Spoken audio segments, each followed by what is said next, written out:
By the abundant grace of God, we have been studying about the signs of the last days. ದೇವರ ಮಹಾ ಸಮೃದ್ಧಿ ಕೃಪೆಯಿಂದ ನಾವು ಕಡೆ ದಿವಸಗಳಲ್ಲಿ ಕಂಡುಬರುವಂತಹ ಸೂಚನೆಗಳು ಚಿಹ್ನೆಗಳನ್ನು ಕುರಿತಾಗಿ ನಾವು ಧ್ಯಾನ ಮಾಡುತ್ತಿದ್ದೆವು. We are in the last days, there is no doubt about it. ನಾವು ಅಂತ್ಯ ದಿನಗಳಲ್ಲಿದ್ದೇವೆ ಎಂಬುವ ಮಾತಿಗೆ ಯಾವುದೇ ಸಂದೇಹವೇ ಇಲ್ಲ. The coming of the Lord is drawing very near. ಕರ್ತನಾದ ಯೇಸು ಕ್ರಿಸ್ತನ ಎರಡನೇ ಆಗಮನವು ಬಹಳ ಸಮೀಪವಾಗಿದೆ. And as we draw close to the coming of the Lord, ನಾವು ಕರ್ತನ ಆಗಮನಕ್ಕೆ ಸಮೀಪವಾಗುತ್ತಿರಲು the Lord graciously gives us signs that will precede the last days. ದೇವರು ಬಹಳ ಕೃಪೆಯಿಂದ ನಮಗೆ ಕಡೆ ದಿವಸಗಳಲ್ಲಿ ಕಂಡುಬರುವಂತಹ ಸೂಚನೆಗಳನ್ನು ಚಿಹ್ನೆಗಳನ್ನು ಕುರಿತಾಗಿ ಆತನು ಮುಂಚಿತವಾಗಿ ತಿಳಿಯಪಡಿಸಿದ್ದಾನೆ. And by the grace of God, we have been studying about 4 different signs in the past few weeks.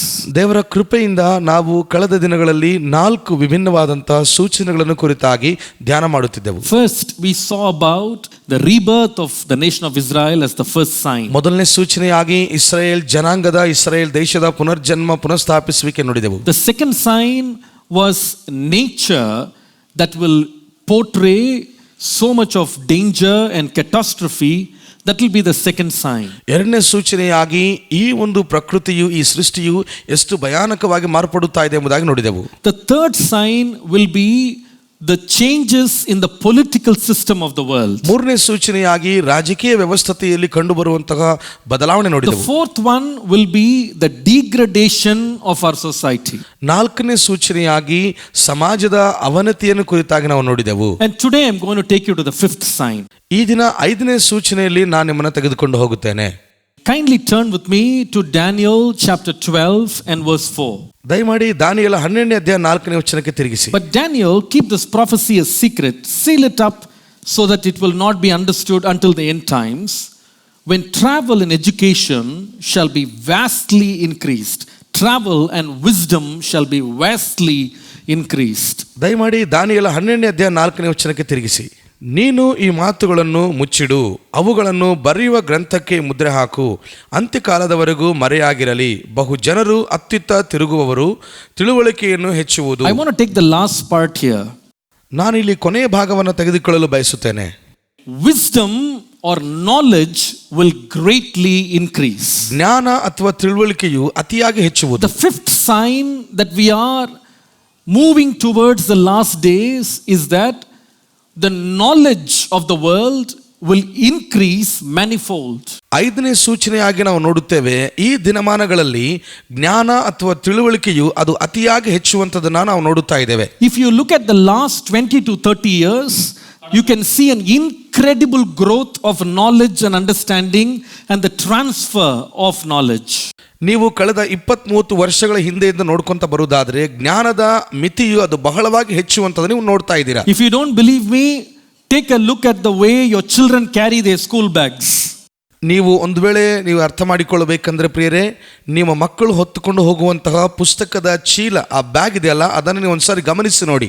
What the parents studied in 10th standard, children in 5th standard are actually studying it now. ಪೋಷಕರು ಅವರ ದಿನಗಳಲ್ಲಿ 10ನೇ ತರಗತಿಯಲ್ಲಿ ಏನನ್ನು ಓದಿದರೋ ಅದನ್ನ ಮಕ್ಕಳಿಗೆ 5ನೇ ತರಗತಿಯಲ್ಲಿ ಓದುತ್ತಿದ್ದಾರೆ. Many parents actually learn along with their children because it's all new to them. ಅನೇಕ ಪೋಷಕರು ಅವರ ಮಕ್ಕಳೊಂದಿಗೆ ಅವರು ಕಲಿಸುತ್ತಾ ಅಭ್ಯಾಸ ಮಾಡುತ್ತಾ ಇದ್ದಾರೆ, ಯಾಕಂದ್ರೆ ಅವರು ಓದುವಂತ ಸಂಗತಿಗಳೆಲ್ಲ ಹೊಸದಾಗಿವೆ ಅವರಿಗೆ. Teachers are finding it difficult to teach because those things were not taught when they finished their degree. ಶಿಕ್ಷಕರು ಸಹ ಪಾಠಗಳನ್ನು ಮಾಡಲು ಬಹಳ ಕಷ್ಟಪಡುತ್ತಿದ್ದಾರೆ, ಕಾರಣ ಅವರ ದಿನಗಳಲ್ಲಿ ಅಂತಹ ಪಾಠಗಳು ಅವರು ಕಲಿಯಲಿಲ್ಲ, ಅಭ್ಯಾಸ ಮಾಡಲಿಲ್ಲ. ಆದ್ರಿಂದ See, I am in my 40s and when I grew up, all the knowledge, all the understanding I got was what my parents told me about the world and things around. ನಾನೀಗ 40ರ ಒಂದು ವಯಸ್ಸಿನಲ್ಲಿ ನಾನು ಜೀವಿಸ್ತಾ ಇದ್ದೇನೆ ಪ್ರಿಯರೇ. ನನ್ನ ಪೋಷಕರು ಏನು ನನಗೆ ಬೋಧಿಸಿದಾರೋ ಕಲಿಸಿದಾರೋ ಆ ಒಂದು ಜ್ಞಾನ ತಿಳುವಳಿಕೆಯನ್ನು ಕುರಿತಾಗಿ ನಾನು ಈ ದಿನ ಇದ್ದೇನೆ. They only introduced me to everything. ಅವರೇ ನನಗೆ ಎಲ್ಲ ಜ್ಞಾನ ತಿಳುವಳಿಕೆ ಈ ಪ್ರಪಂಚದ ವಿಷಯವನ್ನು ಹೇಳಿದ್ದಾರೆ. But today it has just turned the other way. ಆದ್ರೆ ಈ ದಿನ ಎಲ್ಲವೂ ಸಹ ಬದಲಾವಣೆ ಆಗಿದೆ ಮತ್ತೊಂದು ಕಡೆಯಲ್ಲಿ. What is it? ಅದೇನು? The children are teaching the parents things that they don't know. ಪೋಷಕರಿಗೆ ಗೊತ್ತಿಲ್ಲದಂತ ಸಂಗತಿಗಳನ್ನ ಮಕ್ಕಳೇ ಅವರಿಗೆ ಕೂತ್ಕೊಂಡು ಬೋಧಿಸ್ತಾ ಇದ್ದಾರೆ. What daddy, you don't know how to take a photo? I'll show you how to take a photo. ಏನಪ್ಪಾ ನಿನಗೆ photo ತೆಗೆಯೋದು ಗೊತ್ತಿಲ್ವಾ, ನಾನು ತೋರಿಸ್ತೇನೆ ನಿನಗೆ ಹೇಗೆ ತೆಗೆಯೋದೆಂದು. Daddy, you have to use this app, you have to download this app. ಅಪ್ಪ ನೀನು ಈ ಆ್ಯಪ್ ಅನ್ನ ಡೌನ್ಲೋಡ್ ಮಾಡ್ಕೋಬೇಕು, ಇದನ್ನ ನೀನು ಉಪಯೋಗಿಸಬೇಕು ಮೊಬೈಲಲ್ಲಿ. Daddy, get 4G, Daddy. ಅಪ್ಪ 4G ತಗೋ, ಅಪ್ಪ 4G ಮೊಬೈಲ್ ತಗೋ ನಿನ್ನ ಕೈಯಲ್ಲಿ, ಇದು ಯಾವುದೇ ಕೆಲಸಕ್ಕೆ ಬರಲ್ಲ. And parents, appa. Oh, okay, this is how you have to do it. ಪೋಷಕರು ಹೇಳ್ತಾ ಇದ್ದಾರೆ, ಓ ಹಾಗಾ ಅಪ್ಪ, ಹಾಗಾದ್ರೆ ಇದು ಮಾಡ್ತೇನೆ ನಾನು, ಹೀಗೆ ಮಾಡ್ತೇನೆ ಅಂತ ಹೇಳ್ತಾರೆ. Now that is why today parents, grandparents, they use this phrase very often. I don't understand what he is saying. ಹಾಗಾಗಿ ಈ ದಿನ ತಂದೆ ತಾಯಂದಿರು, ಅಜ್ಜಂದಿರು ಅವ್ರು ಏನು ಹೇಳ್ತಾ ಇದ್ದಾರೆ, ಅವರ ಮಕ್ಕಳು ಮೊಮ್ಮಕ್ಕಳನ್ನು ಕುರಿತು ಅವ್ನು ಏನು ಹೇಳ್ತಾ ಇದ್ದಾನೆ ನಮಗೆ ಗೊತ್ತಾಗ್ತಾ ಇಲ್ಲ ರೀ, ಅರ್ಥವಾಗ್ತಾ ಇಲ್ಲ ಅಂತ ಅವ್ರು ಹೇಳ್ತಾರೆ. That's how the explosion of knowledge is going on today. ಈ ದಿನಮಾನಗಳಲ್ಲಿ ಜ್ಞಾನದ ಸ್ಫೋಟನ ಹಾಗೆ ಆಗ್ತಾ ಇದೆ. Do you know that in just the last 2 years 90% of all the world's data of 6,000 years was generated in just 2 years? If you don't believe it, I'll give you some statistics. ನೀವು ಅದನ್ನು ನಂಬದೆ ಹೋದ್ರೆ ನಾನು ನಿಮಗೆ ಕೆಲವು ಅಂಕಿ ಅಂಶಗಳನ್ನು ಕೊಡುತ್ತೇನೆ. They say by the year 2025, ಅವ್ರು ಹೇಳ್ತಾರೆ 2025ನೇ ಇಸ್ವಿ ಒಳಗೆ, they say ಅವ್ರು ಹೇಳ್ತಾರೆ the data that will be created a single day globally will be 463 exabytes. ಒಂದು ದಿನಕ್ಕೆ ಜಾಗತಿಕವಾಗಿ 463 ಹೆಕ್ಸಾಬೈಟ್ಸ್ ಹಿಡಿಯುವಷ್ಟು ಮಾಹಿತಿಯನ್ನ ಇಡೀ ಪ್ರಪಂಚದ ಎಲ್ಲಾ ಕಡೆಯಿಂದ ಅವರು ಮಾಹಿತಿಯನ್ನ ಕಲೆ ಹಾಕಿದ್ದಾರೆ. Now in order to understand it in our language, ನಮ್ಮ ಭಾಷೆಯಲ್ಲಿ ಅರ್ಥ ಮಾಡಿಕೊಳ್ಳಬೇಕಂದ್ರೆ, if you want to transfer the data that will be created over the world in a single day, it will take up to 22 crores of DVDs to save that. ಜಾಗತಿಕವಾಗಿ ಕಲೆ ಹಾಕಿರುವಂತಹ ಈ ಎಲ್ಲ ಮಾಹಿತಿಯನ್ನ, ಈ ಡಾಟಾದನ್ನ, ಅದನ್ನ ನಾವು ಒಂದು ವೇಳೆ ಬೇರೆ ಇದರಲ್ಲಿ ಸೇಕರಣೆ ಮಾಡಿಡಬೇಕು ಅಂತಂದ್ರೆ 22 ಕೋಟಿಯಷ್ಟು CD ಕ್ಯಾಸೆಟ್ಗಳು ಅಥವಾ DVD ಕ್ಯಾಸೆಟ್ಗಳು ಬೇಕಾಗುತ್ತವೆ ಎಂಬುದಾಗಿ ಅವರು ಹೇಳ್ತಾರೆ. ಪ್ರಿಯರೇ, unbelievable. ಅದು ನಂಬಲಾರದಂತ ವಿಷಯ. They say in today's world every single second 63,000 Google searches are made. Every single second. ಅವ್ರು ಹೇಳ್ತಾರೆ ಈ ದಿನ ಪ್ರಪಂಚದಲ್ಲಿ ಪ್ರತಿಯೊಂದು ಸೆಕೆಂಡ್ಗೆ 63,000 ಜನರು ಗೂಗಲ್ ಸರ್ಚ್ ಅಲ್ಲಿ ಹುಡುಕುತ್ತಾ ಇದ್ದಾರೆ ಎಂದು. Every minute 300 hours of videos are uploaded to YouTube. Every single minute. ಪ್ರತಿಯೊಂದು ನಿಮಿಷಕ್ಕೆ 300 ಗಂಟೆಗಳ ಸಮಯ ಅಷ್ಟು ಒಂದು ವಿಡಿಯೋಗಳು ಅದರಲ್ಲಿ ಅಪ್ಲೋಡ್ ಮಾಡ್ತಿದ್ದಾರೆ. Every single day 500 crores of videos are watched on YouTube. ಪ್ರತಿಯೊಂದು ದಿನ 500 ಕೋಟಿ ವಿಡಿಯೋಗಳನ್ನ ನೋಡುತ್ತಾ ಇದ್ದಾರೆ ಯೂಟ್ಯೂಬ್ ಅಲ್ಲಿ. Every day 150 crores of people watch Facebook. ಪ್ರತಿದಿನ 150 ಕೋಟಿ ಜನರು ಫೇಸ್ಬುಕ್ ಅನ್ನ ವೀಕ್ಷಿಸ್ತಾ ಇದ್ದಾರೆ. They say until today Facebook has a collection of 200 crore photographs. ಈ ದಿನ ಅವರು ಹೇಳ್ತಾರೆ 200 ಕೋಟಿಯಷ್ಟು ಫೋಟೋಗಳು ಅವರು ಕಲೆ ಹಾಕಿ ಇಟ್ಟಿದ್ದಾರೆ, ಅವರು ಜಮಾ ಮಾಡಿ ಇಟ್ಟಿದ್ದಾರೆ ಫೇಸ್ಬುಕ್ ಅಲ್ಲಿ. The amount of information what people see, hear, exchange, collect, transfer, so huge. ನೋಡ್ರಿ, ಈ ದಿನಗಳಲ್ಲಿ ಆ ಜನರು ನೋಡುವಂಥದ್ದು, ವೀಕ್ಷಿಸುವಂಥದ್ದು, ಅವರೆಲ್ಲ ಕಲೆ ಹಾಕುವಂಥದ್ದು ಬಹಳ ಅಧಿಕವಾಗಿದೆ ಜ್ಞಾನ. And you can see the way science is developing so rapidly and so fast that you will not be even able to track the amount of technology that is coming into our shores. ಹಾಗಾಗಿ ಈ ದಿನಗಳಲ್ಲಿ ವಿಜ್ಞಾನವು ಎಷ್ಟು ಅತಿಯಾಗಿ ವೇಗವಾಗಿ ಬೆಳೀತಾ ಇದೆ ಅಂತಂದ್ರೆ ತಂತ್ರಜ್ಞಾನವು ಸಹ ನೀವು ಅದನ್ನು ಹಿಡಿದುಕೊಳ್ಳಲಾಗಲ್ಲ. The Bible said in the last days knowledge will exponentially increase. ಹಾಗಾಗಿ ಬೈಬಲ್ ಹೇಳ್ತದೆ ಕಡೆ ದಿವಸಗಳಲ್ಲಿ ಜ್ಞಾನ ತಿಳುವಳಿಕೆಯು ಅತಿಯಾಗಿ ಹೆಚ್ಚುವುದು. This is a fulfillment of Bible prophecy. ಇದು ಬೈಬಲ್ ಅಲ್ಲಿ ಇರುವಂತಹ ಪ್ರವಾದನೆಯ ನೆರವೇರಿಸಲ್ಪಡುವಿಕೆ ಆಗಿದೆ. Now don't think that just knowledge is increasing.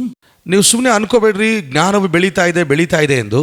Every single aspect of this is actually connected to the soon coming of our Lord Jesus Christ. ಇದರ ಪ್ರತಿಯೊಂದು ವಿಷಯವೂ ಸಂಗತಿಗಳು ಅದು ಕರ್ತನಾದ ಯೇಸುವಿನ ಎರಡನೇ ಆಗಮನಕ್ಕೆ ಅದು ಸಂಪರ್ಕ ಹೊಂದಿವೆ ಎಂಬುದಾಗಿರುವ ವಿಷಯ ನೀವು ಅರ್ಥ ಮಾಡಿಕೊಳ್ಳ್ರಿ. Everything is a fulfillment of prophecy. ಪ್ರತಿಯೊಂದು ವಿಷಯವೂ ಅದು ಪ್ರವಾದನೆಯ ನೆರವೇರಿಸಲ್ಪಡುವಿಕೆಯಾಗಿದೆ. I want to give 7 important scientific inventions which are connected to Bible prophecy of the last days. ನಾನು ಈಗ ನಿಮಗೆ ಬೈಬಲ್ ಪ್ರವಾದನೆಗೆ ಸಂಬಂಧಪಟ್ಟಂತಹ 7 ವೈಜ್ಞಾನಿಕ ಆವಿಷ್ಕಾರಗಳನ್ನು ಕುರಿತಾಗಿ ಹೇಳಲು ಬಯಸುತ್ತೇನೆ. 7 inventions. 7 ಆವಿಷ್ಕಾರಗಳು. They have a significant connection with Bible prophecy of the last days. ಕಡೆ ದಿವಸಗಳಲ್ಲಿ ಬೈಬಲ್ ಗ್ರಂಥದಲ್ಲಿ ಹೇಳಲ್ಪಟ್ಟಂತ ಪ್ರವಾದನೆಗೆ ಅದು ನಿರ್ದಿಷ್ಟವಾಗಿ ಸೂಚಿಸುವಂತದ ಒಂದು ವಿಷಯ. You might have seen this very casually, but the Bible has already foretold this, and this is just the fulfillment of prophecy. ನೀವು ಇದನ್ನು ಸಾಮಾನ್ಯವಾಗಿ ನೋಡಬಹುದು ಪ್ರಿಯರೇ, ಆದರೆ ಇದು ಮುಂಚಿತವಾಗಿ ಬೈಬಲ್ ಅಲ್ಲಿ ಪ್ರವಾದಿಸಲ್ಪಟ್ಟಿದೆ, ಹಾಗಾಗಿ ನೀವು ಇದನ್ನು ನೋಡಬೇಕಾಗಿದೆ.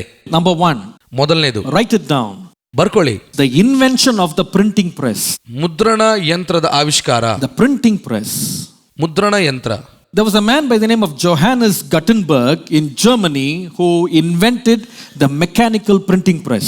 ಜರ್ಮನಿಯಲ್ಲಿ ಜೋಹಾನಸ್ ಗುಟನ್ಬರ್ಗ್ ಎಂಬುದಾಗಿರುವ ವ್ಯಕ್ತಿಯು ಈ ಒಂದು ಮುದ್ರಣ ಯಂತ್ರವನ್ನು ಆವಿಷ್ಕಾರ ಮಾಡಿದ. Now the amazing thing about the printing press was, ಆ ಮುದ್ರಣ ಯಂತ್ರದ ಅಮೋಘವಾದ ವಿಷಯ ಏನು ಅಂತಂದ್ರೆ, the first book ever to be printed in a printing press was the Bible.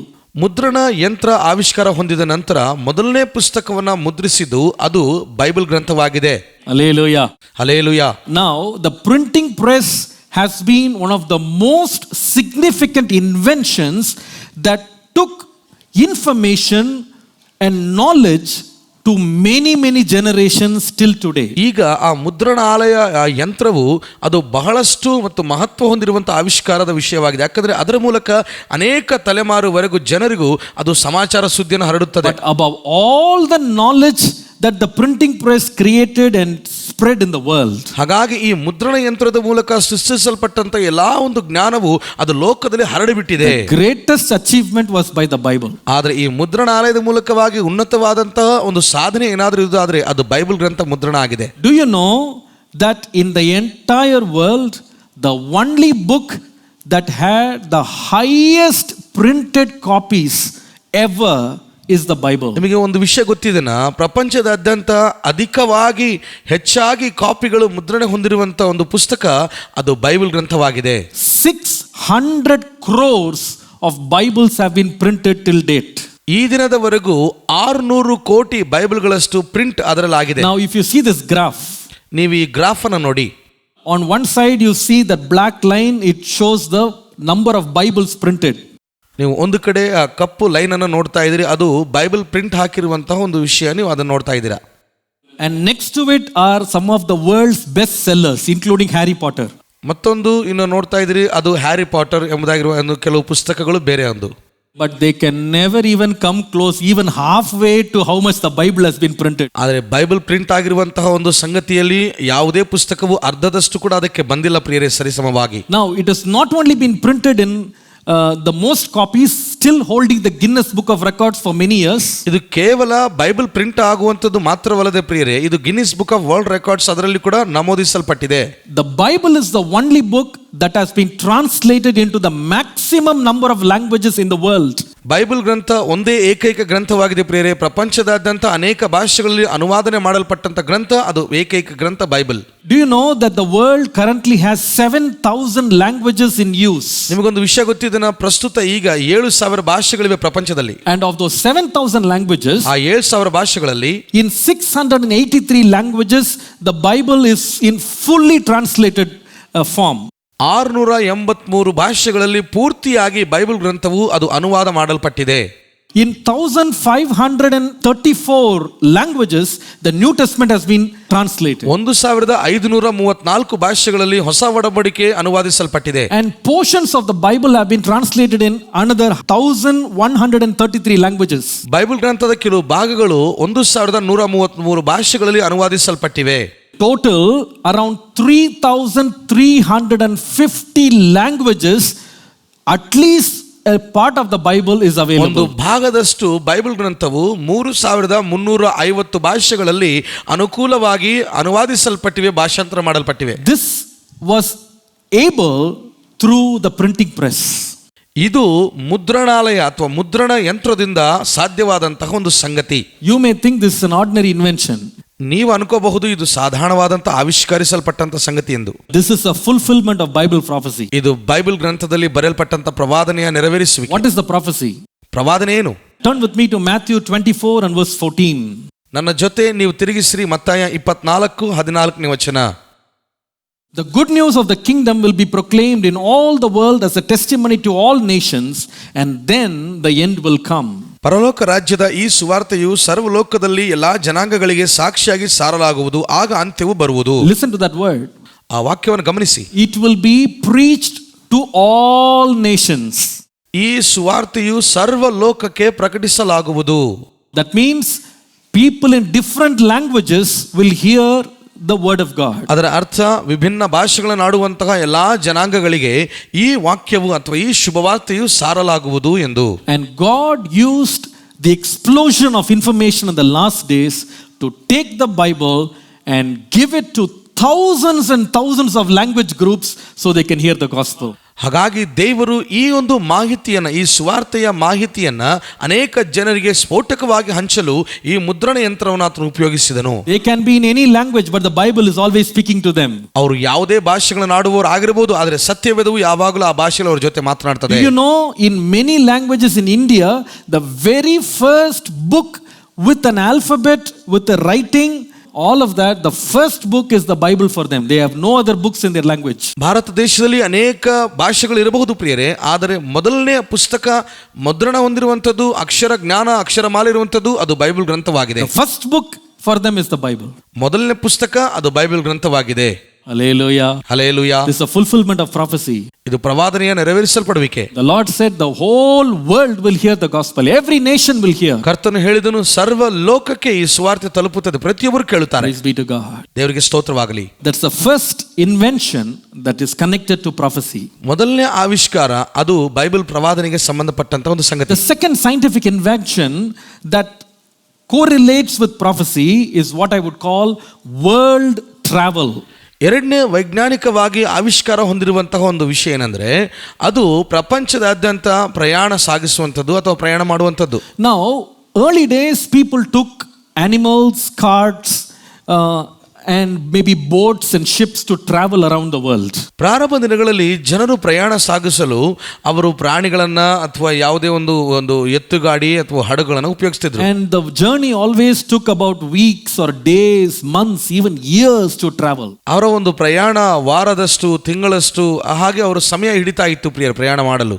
But in the last 200 years, something dramatic took place. ಆದರೆ ಕಳೆದ 200 ವರ್ಷಗಳ ಹಿಂದೆ ಅಲ್ಲಿಂದ ಏನೋ ಒಂದು ಸಂಗತಿ ಅದು ನಾಟಕೀಯವಾಗಿ ನಡೆದಿತ್ತು. Listen, this is very important. ಇದು ಬಹಳ ಮುಖ್ಯವಾದದ್ದು, ಕೇಳಿ. For almost 5,000 years of human history, the speed in which man traveled was almost the same. ನಾವು ಗಮನಿಸಿ ನೋಡುವಾಗ 5,000 ವರ್ಷಗಳ ಮಾನವನ ಚರಿತ್ರೆಯನ್ನ ಅವನ ವೇಗದ ಮಿತಿ ಒಂದೇ ರೀತಿಯಾಗಿದೆ ಈ ದಿನ. It was about 5 to 8 kilometers per hour. That was the speed. ಅವನ ಒಂದು ವೇಗ, ಮಾನವನ ಒಂದು ವೇಗ ಗಂಟೆಗೆ 5 ರಿಂದ 8 ಕಿಲೋಮೀಟರ್ ಅಷ್ಟು ನಡೆಯುವಷ್ಟು ವೇಗ ಅಷ್ಟೇ ಒಂದು average. ಸಾಧಾರಣವಾಗಿ. But then in 1804, the first steam locomotive was invented. ಅದಾದ ನಂತರ 1804ನೇ ಇಸ್ವಿಯಲ್ಲಿ ಮೊದಲನೇ ಆವಿ ಯಂತ್ರದ ರೈಲು ಗಾಡಿಯನ್ನ ಅವರು ಆವಿಷ್ಕರಿಸಿದರು. The speed of the engine was 8 kilometers per hour. ಆ ಯಂತ್ರದ ವೇಗ ನೋಡುವುದಾದ್ರೆ ಪ್ರಿಯರೇ, ಅದು ಗಂಟೆಗೆ 8 ಕಿಲೋಮೀಟರ್ ವೇಗದಷ್ಟು ಪ್ರಯಾಣಿಸುವಂತ ಒಂದು ಯಂತ್ರ. But the invention began to pick up speed. ಆದರೆ ಆ ಆವಿಷ್ಕಾರದ ವೇಗವು ಮತ್ತಷ್ಟು ಅಧಿಕವಾಯಿತು ಪ್ರಿಯರೇ. In over 200 years, 200 ವರ್ಷಗಳ ಹಿಂದೆಯಿಂದ, in the year 2015, 2015ನೇ ಇಸ್ವಿಯಲ್ಲಿ in Japan, they invented the new engine called the low maglev. 2015ನೇ ಇಸ್ವಿಯಲ್ಲಿ ಲೋ ಮ್ಯಾಗ್ಲೆವ್ ಎಂಬುದಾಗಿರುವಂತಹ ಒಂದು ಇಂಜಿನ್ ಅನ್ನ ಜಪಾನ್ ದೇಶದವರು ಕಂಡು ಹಿಡಿದರು. That train can travel at 603 kilometers per hour. ಆ ರೈಲು ಗಾಡಿಯು ಅದರ ಇಂಜಿನ್ ಗಂಟೆಗೆ 603 ಕಿಲೋಮೀಟರ್ ಅಷ್ಟು ಪ್ರಯಾಣ ಸಾಗಿಸಬಹುದು. 600 kilometers per hour. ಗಂಟೆಗೆ 603 ಕಿಲೋಮೀಟರ್ ಅಷ್ಟು ವೇಗವಾಗಿ ನಡೆಯುವಂತ ರೈಲು.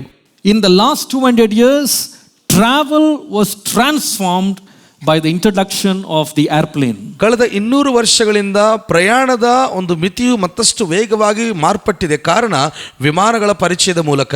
Today, they say at any given time there are 9,728 planes in the sky. 9,728 ವಿಮಾನಗಳು ಆಕಾಶದಲ್ಲಿ ಹಾರಾಡುತ್ತಾ ಇವೆ ಅಂತ ಅವರು ಹೇಳ್ತಿದ್ದಾರೆ.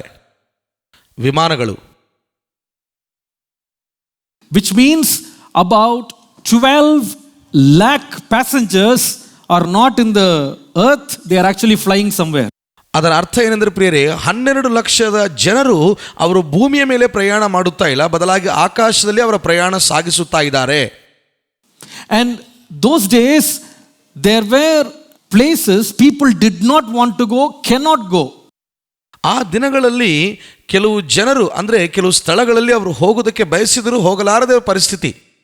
But the airplanes changed all of that.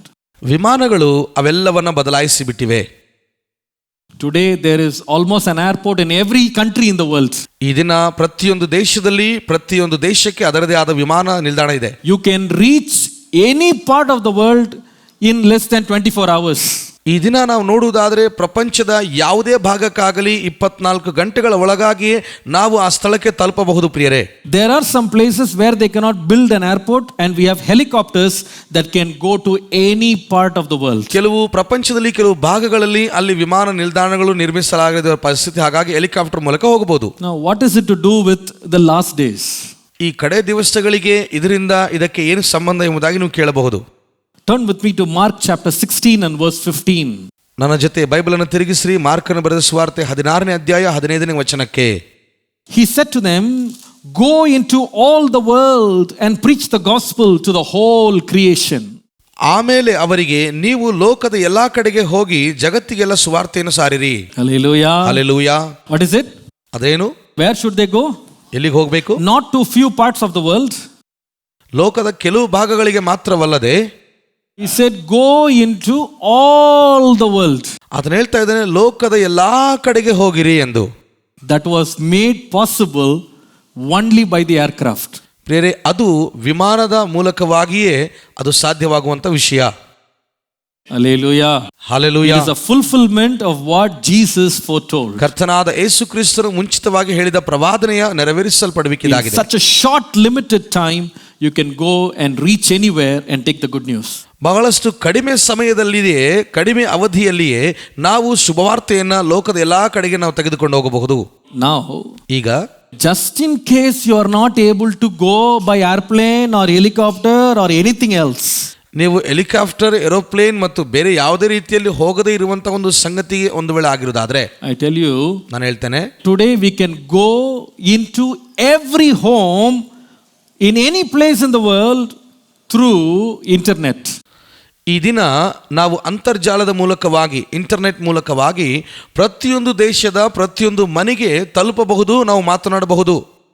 Some years ago, few young people from our church, they went to ministry in North India and they went into Nepal as well. ನಮ್ಮ ಸಭೆಯಲ್ಲಿರುವ ಕೆಲವು ಯವನಸ್ಥರು ಕೆಲವು ವರ್ಷಗಳ ಹಿಂದೆ ಅವರು ನೇಪಾಲ್ ಪ್ರಾಂತಕ್ಕೆ ಹೋಗಿದ್ರು ಸೇವೆಗಾಗಿ. And they told me that going into that particular place in Nepal was very treacherous. The roads were very bad. They had to walk certain distances just to go to that village. ಮತ್ತು ಅವರು ಹೇಳುತ್ತಾ ಇದ್ರು, ಆ ರಸ್ತೆಗಳಲ್ಲಿ, ನೇಪಾಲ್ ಪ್ರಾಂತದಲ್ಲಿ ಹಳ್ಳಿಗಳಲ್ಲಿ ಪ್ರಯಾಣಿಸಬೇಕಂದ್ರೆ ಬಹಳ ಭಯಂಕರವಾಗಿರ್ತವೆ ರಸ್ತೆಗಳಂತ ಹೇಳ್ತಿದ್ದರು. And therefore they went to this one village after a very difficult journey, and then they finally had to stay in a CPM church. ಮತ್ತು ಅವರು ಒಂದು CPM ಚರ್ಚ್ಗೆ ಹೋದರು, ಒಂದು ಹಳ್ಳಿಯಲ್ಲಿ. ಅದು ಸಹ ಬಹಳಷ್ಟು ಕಠಿಣವಾದಂತಹ ಪ್ರಯಾಣವನ್ನು ಸಾಗಿಸಿ ಅವರು ಆ ಪ್ರಾಂತಕ್ಕೆ ಸೇರಿದರು ಪ್ರಿಯರೇ. And in Nepal, very remote part of Nepal.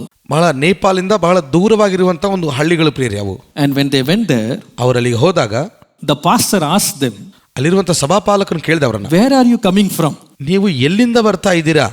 They said, we are coming from Chennai. ಅವ್ರು ಹೇಳಿದ್ರು, ನಾವು Chennai ಪ್ರಾಂತದಿಂದ ಬರ್ತಿದ್ದೇವೆ. And he asked, which church are you coming from? ನೀವು ಯಾವ ಸಭೆಯಿಂದ ಬರ್ತಾ ಇದ್ದೀರಿ ಈ ಪ್ರಾಂತಕ್ಕೆ ಅಂತ ಕೇಳಿದ್ರು ಮತ್ತೆ ಅವರನ್ನ. They said, we come from ACA church in Avadi. ನಾವು ACA ಚರ್ಚ್ ಆವಡಿ ಅಲ್ಲಿಂದ ಬರ್ತಾ ಇದ್ದೇವೆ ಅಂತ ಹೇಳಿದ್ರು. The pastor looked at them and asked them, pastor ಅವರನ್ನು ನೋಡಿ ಕೇಳಿದ ಹೀಗೆ, do you know Pastor Gabriel Thomas Raj?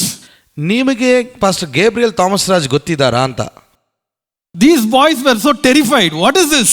ಈ ಯವನಸ್ಥರು ಬಹಳ ಭಯಕ್ರಾಂತರಾಗಿ ಏನಪ್ಪಾ ಇದು ಅಂತ ಅವರು ಆಶ್ಚರ್ಯಪಟ್ಟರು ಪ್ರಿಯರೇ. He said, well, every week we listen to his messages. ಆತನು ಹೇಳಿದನು, ಪ್ರತಿ ವಾರ ನಾವು ಆತನ ಸಂದೇಶಗಳನ್ನು ಕೇಳಿಸ್ಕೊಳ್ತಾ ಇರ್ತೇವೆ. In fact, I download all the messages in my mobile and give to the young people in my church because they don't know any other language. So they hear the messages in English and they grow in their spiritual life. ಮತ್ತು ನಾನು ಆ ಎಲ್ಲ ಮೆಸೇಜ್ಗಳನ್ನು download ಮಾಡಿಕೊಂಡು ನನ್ನ ಸಭೆ ಯವನಸ್ಥರಿಗೆ ನಾನು ಅವ್ರಿಗೆ ಕೊಡ್ತಾ ಇರ್ತೇನೆ. ಹಾಗಾಗಿ ಅವರು ತಮ್ಮ ಆತ್ಮೀಯ ಜೀವಿತದಲ್ಲಿ ಅಭಿವೃದ್ಧಿ ಹೊಂದಲು, ಯಾಕಂದರೆ ಆಂಗ್ಲ ಭಾಷೆಯಲ್ಲಿರುವ ಮೆಸೇಜ್ಗಳನ್ನು ಅವರು ಕೇಳೋದ್ರಿಂದ ಅವ್ರು ಎಷ್ಟೋ ಆತ್ಮೀಯ ಜೀವಿತ ಅಭಿವೃದ್ಧಿ ಹೊಂದುತ್ತದೆ. ಆದ್ರಿಂದ And they were so surprised. ಅವರು ಆ ಮಾತು ಕೇಳಿ ಬಹಳಷ್ಟು ಆಶ್ಚರ್ಯಪಟ್ಟರು. In fact, that pastor also called me and spoke to me. ಆ ಪಾಸ್ಟರ್ ಕೂಡ ನನಗೆ ಫೋನ್ ಕರೆ ಮಾಡಿ ಮಾತನಾಡಿದರು. 1 week ago, the pastor called me.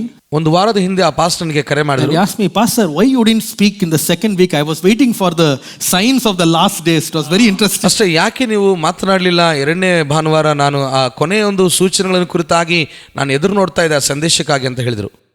That made me realize ಅದು ನನಗೆ ಅರ್ಥ ಮಾಡಿಕೊಳ್ಳುವಂತಾಯಿತು. I have never set my foot in that place. ನಾನು ಎಂದಿಗೂ ಆ ಸ್ಥಳದಲ್ಲಿ ನನ್ನ ಹೆಜ್ಜೆ ಇಡಲಿಲ್ಲ ಪ್ರಿಯರೇ. ನಿಜವಾಗ್ಲೂ ಹೇಳಬೇಕಂದ್ರೆ I have never visited Nepal even once. ನಾನು ನೇಪಾಳ ದೇಶವನ್ನು ಒಂದು ಸಾರಿ ಕೂಡ ಸಂಧಿಸಲಿಲ್ಲ.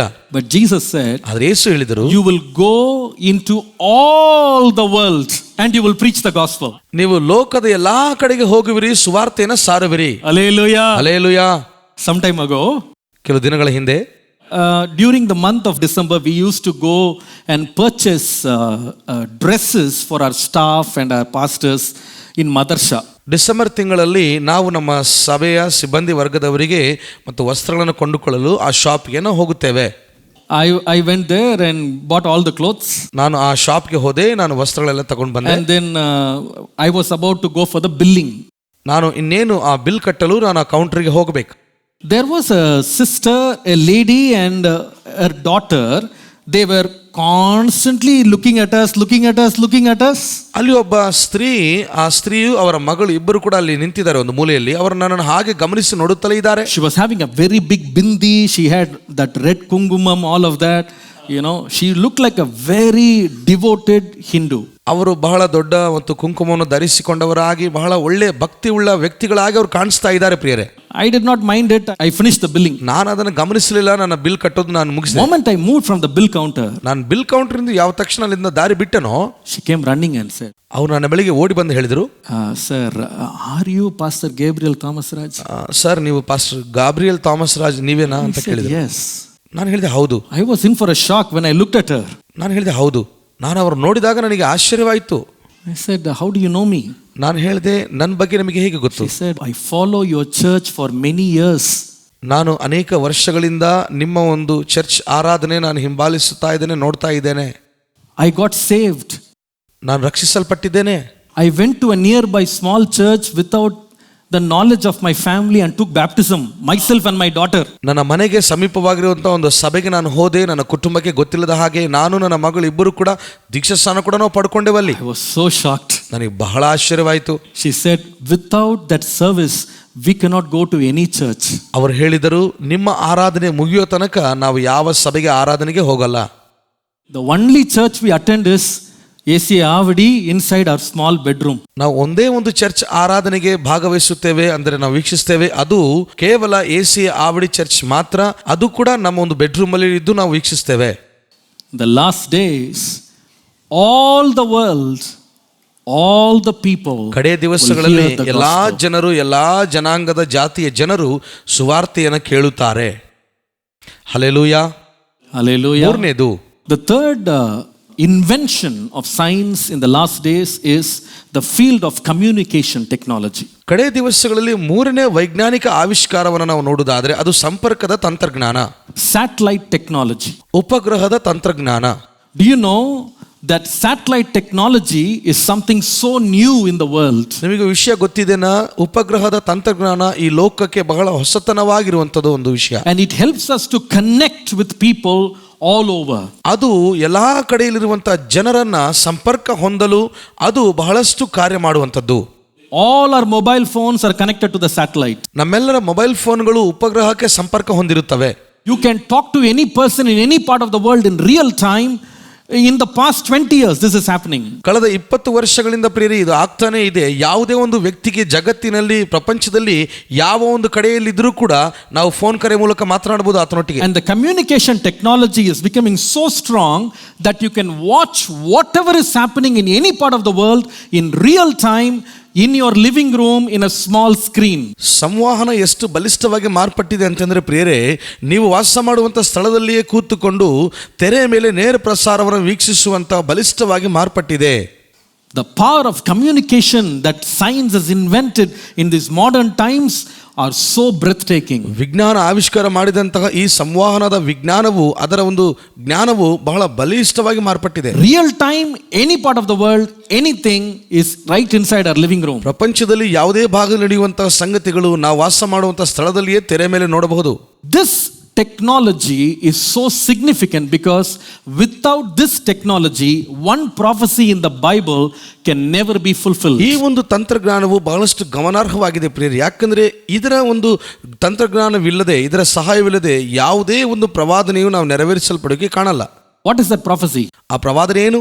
If you come to Revelation chapter 11, ನೀವು ಪ್ರಕಟಣೆ ಪುಸ್ತಕ 11ನೇ ಅಧ್ಯಾಯಕ್ಕೆ ಬರುವುದಾದ್ರೆ, there the Bible says during the tribulation, 2 witnesses will be sent by God to witness to the people in the world. ಅಲ್ಲಿ ಸತ್ಯವೇದ ಹೇಳ್ತದೆ ಹೀಗೆ, ಶ್ರಮೆಗಳ ಕಾಲ ನಡೆಯುವಂತ ಸಮಯದಲ್ಲಿ 2 ಸಾಕ್ಷಿಗಳನ್ನ ದೇವರು ಕಳುಹಿಸುತ್ತಾನೆ ಸಾಕ್ಷಿ ಕೊಡಲು. When they finish testifying to the world, ಅವರು ಲೋಕಕ್ಕೆ ತಮ್ಮ ಸಾಕ್ಷಿಯನ್ನ ಹಂಚಿಕೊಳ್ಳುವುದನ್ನ ಮುಗಿಸಿದ ನಂತರ, the beast will arise from the bottomless pit and will make war with them and he will kill them.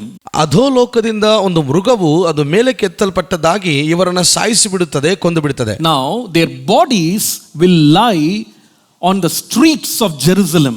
ಅವರ ದೇಹಗಳು ಯೆರೂಸಲೇಮು ಬೀದಿಗಳಲ್ಲಿ ಅವು ಬಿದ್ದು ಹೋಗುತ್ತವೆ ನೆಲಕ್ಕೆ. Now the very interesting thing is, ಬಹಳ ಆಸಕ್ತಿಕರವಾದ ವಿಷಯ ಏನಂದ್ರೆ, they will leave the bodies on the open for 3.5 days. ಅವರ ಒಂದು ದೇಹವು 3.5 ದಿನದವರೆಗೂ ಹಾಗೆ ತೆರೆದಿಟ್ಟಿರ್ತದೆ. They will not bury it. ಅಂದ್ರೆ ಅವರು ಅದನ್ನು ಸಮಾಧಿ ಮಾಡೋದಿಲ್ಲ, ಹಾಗೆ ಬಿದ್ದಿರ್ತವೆ ಶವಗಳು. Verse 9. 9ನೇ ವಚನ. Then those from the peoples, tribes, tongues and nations will see their dead bodies. ಸಕಲ ಪ್ರಜೆ, ಕುಲ, ಭಾಷೆ, ಜನಾಂಗಗಳಿಗೆ ಸೇರಿದವರು ಈ ಸಾಕ್ಷಿಗಳ ಶವಗಳನ್ನು 3.5 ದಿನಗಳವರೆಗೂ ನೋಡುತ್ತಾ ಇರುವರು. Very stunning. ಬಹಳ ಬೆರಗಾಗುವಂತದ್ದು. This incident happens in the city of Jerusalem in Israel. ಈ ಒಂದು ಸನ್ನಿವೇಶವು ಯೆರೂಸಲೇಮ್ ಪಟ್ಟಣದ ಬೀದಿಗಳಲ್ಲಿ ನಡೆಯುವಂತ ಕಾರ್ಯ. But that incident, people from all languages, all tribes, all countries will see for 3.5 days. ಅಂದ್ರೆ ಸಕಲ ಜಾತಿಯ ಜನರು, ಎಲ್ಲ ಕುಲದ ಭಾಷೆ ಮಾತನಾಡುವ ಜನರು 3.5 ದಿನಗಳವರೆಗೂ ಈ ಶವಗಳನ್ನ ನೋಡುತ್ತಲೇ ಇರ್ತಾರೆ. Now if we come to the next verse, ಮುಂದಿನ ವಚನಕ್ಕೆ ಬನ್ನಿ. it says, those who dwell on the entire earth will rejoice over them, make merry and send gifts to one another. ಈ ಇಬ್ಬರು ಪ್ರವಾದಿಗಳು ಭೂನಿವಾಸಿಗಳನ್ನು ಪೀಡಿಸಿದ್ದರಿಂದ ಇವರು ಸತ್ತದ್ದಕ್ಕೆ ಭೂನಿವಾಸಿಗಳು ಸಂತೋಷಿಸಿ ಸಂಭ್ರಮಗೊಂಡು ಒಬ್ಬರಿಗೊಬ್ಬರು ಉಡುಗೊರೆಗಳನ್ನು ಕಳುಹಿಸುವರು. Now when John wrote this, ಯೋಹಾನ ಇದನ್ನು ಬರೆದಾಗ 2000 years ago, 2000 ವರ್ಷಗಳ ಹಿಂದೆ, this is not possible. ಇದು ಸಾಧ್ಯವಾಗಲ್ಲ. Why? ಯಾಕೆ? There was no technology. ಆಗ ತಂತ್ರಜ್ಞಾನ ಇರಲಿಲ್ಲ. If something happened somewhere, only the people in the local area can see that. ಏನಾದರೂ ಯಾವುದೇ ಸನ್ನಿವೇಶ ನಡೆಯುವಾಗ ಅಲ್ಲಿ ಸುತ್ತಮುತ್ತಲಿರುವ ಜನರು ಮಾತ್ರ ಅದನ್ನು ನೋಡುತ್ತಾ ಇದ್ರು ಪ್ರಿಯರೇ. But John said, being filled by the Spirit, the whole world will see them. ಆದರೆ ಯೋಹಾನನು ಆತ್ಮಭರಿತನಾಗಿ ಇಡೀ ಪ್ರಪಂಚವೆಲ್ಲವೂ ಕೂಡ ಇದನ್ನು ನೋಡುತ್ತದೆ ಅಂತ ಹೇಳಿದ. How? ಹೇಗೆ? Today we know we can see them. ಈ ದಿನ ನಾವು ಅದನ್ನು ನೋಡ್ತಾ ಇದ್ದೇವೆ, ನಮ್ಮ ದಿನಗಳಲ್ಲಿ ಅದನ್ನು ಕಾಣ್ತಿದ್ದೇವೆ. Why? ಯಾಕೆ? Because of the communication network we have, we can see it on live news, what is happening in Jerusalem or wherever. ಕಾರಣ ಈ ದಿನ ಸಂವಾಹದ ಮೂಲಕವಾಗಿ ಸಂಪರ್ಕ ಹೊಂದಿರುವಂತಹ ಅನೇಕ ಸಂಗತಿಗಳನ್ನು ನಾವು ವಾರ್ತೆಗಳ ಮೂಲಕವಾಗಿ ಎಲ್ಲ ಒಂದು ವಿಷಯಗಳನ್ನು ನೇರ ಪ್ರಸಾರವಾಗಿ ನಮ್ಮ ಕಣ್ಣಿನ ಮುಂದೆ ನಾವು ನೋಡ್ತಿದ್ದೇವೆ. This is a fulfillment of prophecy. ಇದು ಪ್ರವಾದನೆಯ ನೆರವೇರಿಸಲ್ಪಡುವಿಕೆಯಾಗಿದೆ. The Lord foretold that the communication will be wide around the world. People can see it real time. ಕರ್ತನು ಮುಂಚಿತವಾಗಿ ಹೇಳಿದಾನೆ, ಸಂವಹನದ ತಂತ್ರಜ್ಞಾನವು ಅತಿಯಾಗಿ ಹೆಚ್ಚುವುದರಿಂದ ಜಗತ್ತಿನ ಉದ್ದಕ್ಕೂ ಎಲ್ಲರೂ ಕೂಡ ಇದನ್ನು ನೇರವಾಗಿ ನೋಡುತ್ತಾರೆ. The fourth important invention or increase of knowledge that is very evident is the field of medicine. 4ನೇ ಪ್ರಾಮುಖ್ಯವಾದಂತ ಆವಿಷ್ಕಾರ, ಅದು ಬಹಳ ನಿರ್ದಿಷ್ಟವಾದದ್ದು ಪ್ರಿಯರೇ, ಅದು ಔಷಧಿಯ ವಿಭಾಗ. Now this is one area that is kind of unbelievable as we see new things being discovered, invented and practiced in the field of medicine. ಇದು ಮತ್ತೊಂದು ನೂತನವಾದ ವಿಭಾಗವಾಗಿದೆ ಮತ್ತು ವಿನೂತನವಾದಂತಹ ಅನೇಕ ಸಂಗತಿಗಳು ಆವಿಷ್ಕಾರ ಮಾಡುತ್ತಾ ಔಷಧಿಯ ವಿಭಾಗದಲ್ಲಿ ಅನೇಕ ಹೊಸತನವನ್ನು ನೋಡುತ್ತಿದ್ದೇವೆ. Do you know that from the top of your head to the sole of your feet, every single part, every single organ in our body can undergo a surgical procedure with precision and accuracy today? ನಿಮಗೆ ಈ ವಿಷಯ ಗೊತ್ತಿದೆನಾ? ನಮ್ಮ ತಲೆಯಿಂದ ಹಿಡಿದು ಕಾಲಿನವರೆಗೂ ಪ್ರತಿಯೊಂದು ಅವಯವಗಳನ್ನು ಶಸ್ತ್ರಚಿಕಿತ್ಸೆ ಮೂಲಕವಾಗಿ ನಿಖರವಾಗಿ ಅದನ್ನು ನಾವು ಸರಿಪಡಿಸಿಕೊಳ್ಳಬಹುದು ಎಂಬುದಾಗಿರುವ ವಿಷಯ ನಮಗೆ ಗೊತ್ತಿರಬಹುದು. Today surgeries happen by hand, by laser, by robotic arms with a doctor sitting in another country. ಇದರ ಶಸ್ತ್ರಚಿಕಿತ್ಸೆಗಳು ಕೈಗಳ ಮೂಲಕವಾಗಿಯೂ, ಲೇಸರ್ಗಳ ಮೂಲಕವಾಗಿಯೂ, ರೋಬೋಟಿಕ್ ಹಸ್ತಗಳ ಮೂಲಕವಾಗಿಯೂ ವೈದ್ಯರು ಬೇರೆ ದೇಶದಲ್ಲಿ ಕೂತ್ಕೊಂಡು ಇಲ್ಲಿ ಅವರು ಆಪರೇಷನ್ ಮಾಡಬಹುದು ಪ್ರಿಯರೇ. Like no other time, as days progress, we see organ transplantation becoming so common everywhere. ಮತ್ತು ಇಂದೆಂದೂ ಕಾಣದೇ ಇರುವಂಥ ರೀತಿಯಲ್ಲಿ ಅಂಗಾಂಗಗಳು ಸಹ ಇತರರಿಗೆ ನಾವು ಹಾಕಬಹುದು ಎಂಬುದಾಗಿರುವ ಒಂದು ಜ್ಞಾನ ನೋಡುತ್ತಿದ್ದೇವೆ. Heart is transplanted from one person to another, kidneys, livers, pancreas, blood, everything from one person to another person. ನೋಡ್ರಿ, ಹೃದಯ, ಕಿಡ್ನಿಗಳು, ಪ್ಯಾಂಕ್ರಿಯಸ್ ಮತ್ತು ಅನೇಕ ಅಂಗಾಂಗಗಳು, ಅವಯವಗಳು ಇತರೆ ಜನರಿಗೆ ನಾವು ಹಾಕಬಹುದು. Few years ago, ಕೆಲವು ವರ್ಷಗಳ ಹಿಂದೆ the woman's uterus was transplanted into another woman's belly and they gave birth to children. ಕೆಲವು ವರ್ಷಗಳ ಹಿಂದೆ ಸ್ತ್ರೀಯರ ಒಂದು ಗರ್ಭಕೋಶವು ಇತರೆ ಒಂದು ಸ್ತ್ರೀಯರ ಗರ್ಭಕೋಶಕ್ಕೆ ಅದು ಅಳವಡಿಸುವಷ್ಟು ಜ್ಞಾನವು ಪ್ರಿಯರೇ ಇತ್ತೀಚಿನ ದಿನಗಳಲ್ಲಿ ಬೆಳೆಯುವುದನ್ನು ನಾವು ನೋಡುತ್ತಾ ಇದ್ದೇವೆ. Not one, many women. ಒಂದು ಸ್ತ್ರೀ ಅಲ್ಲ, ಅನೇಕ ಸ್ತ್ರೀಯರಿಗೆ ಹಾಕಬಹುದು. But something happened last year which is nothing short of a medical achievement. ಕಳೆದ ವರ್ಷ ಒಂದು ಅಮೋಘವಾದ ವಿಷಯ ನಡೆಯಿತು ಪ್ರಿಯರೇ. ವೈದ್ಯಕೀಯ ಶಾಸ್ತ್ರ ಆ ವಿಭಾಗದಲ್ಲಿ ಯಾವುದಕ್ಕೆ ಕಡಿಮೆ ಇಲ್ಲದಂತ ಒಂದು ಸನ್ನಿವೇಶ ಅದು. What is that? ಅದೇನು? In 2018, 2018ನೇ ಇಸ್ವಿಯಲ್ಲಿ the uterus from a dead woman was taken. ಸತ್ತಂತ ಸ್ತ್ರೀಯ ಗರ್ಭಕೋಶವನ್ನ ತೆಗೆಯಲ್ಪಟ್ಟದ್ದಾಗಿ it was transplanted into another woman. ಅದು ಬೇರೆ ಸ್ತ್ರೀಯರ ಗರ್ಭದಲ್ಲಿ ಅದು ಹಾಕಲ್ಪಟ್ಟಿತು ಪ್ರಿಯರೇ, ಕಸಿ ಮಾಡಲ್ಪಟ್ಟಿತು. And then she conceived. ಆಕೆ ಗರ್ಭ ಧರಿಸಿದಳು. And last December she gave birth to a girl child. ಕಳೆದ ಡಿಸೆಂಬರ್ ತಿಂಗಳಲ್ಲಿ ಒಂದು ಹೆಣ್ಣು ಮಗುವಿಗೆ ಜನ್ಮವನ್ನು ಕೊಟ್ಟಳು ಆ ಸ್ತ್ರೀ. Can you believe that? ನೀವು ಅದನ್ನು ನಂಬಲಿಕ್ಕೆ ಸಾಧ್ಯನಾ? Medicine is going to levels we can't even imagine. ಔಷಧಿಯ ಒಂದು ವಿಭಾಗವು ಎಷ್ಟು ಉನ್ನತವಾಗಿ ಬೆಳೀತಾ ಇದೆ ಅಂದರೆ ನಾವು ಊಹಿಸಲಾರೆವು. Now what is it to do with Bible prophecy? ಈಗ ಬೈಬಲಲ್ಲಿ ಬರೆಯಲ್ಪಟ್ಟ ಪ್ರವಾದನೆಗೆ ಇದಕ್ಕೆ ಏನು ಸಂಬಂಧಪಟ್ಟಿದೆ? Now one of the things that medical science did to our civilization in the last 200 years is not just healing diseases or eradicating diseases or plagues or something. ಕಳೆದ 200 ವರ್ಷಗಳಿಂದ ವೈದ್ಯಕೀಯ ಶಾಸ್ತ್ರವು ನಮ್ಮ ನಾಗರಿಕತೆಯಲ್ಲಿ, ಸಮಾಜದಲ್ಲಿ ಕೇವಲ ಅದು ರೋಗಗಳನ್ನು ವಾಸಿ ಮಾಡುವಂಥದ್ದು ಮತ್ತು ಬೇರೆ ಸಂಗತಿಗಳು ಮಾಡುವಂಥದ್ದು ಮಾತ್ರವಲ್ಲ. One of the greatest things that happened through the medical science was the explosion of human population. ವೈದ್ಯಕೀಯ ಶಾಸ್ತ್ರದ ಮೂಲಕವಾಗಿ ಇತ್ತೀಚೆಗಷ್ಟೇ ಉನ್ನತವಾಗಿ ಬೆಳೆದಂಥ ಒಂದು ಸಂಗತಿ ಏನಂತಂದ್ರೆ ಜನಸಂಖ್ಯೆ ಸ್ಫೋಟಕವಾಗಿ ಅಭಿವೃದ್ಧಿ ಹೊಂದಿದಂಥ ಕಾರ್ಯ ಪ್ರಿಯರೇ. It is not that more babies were born.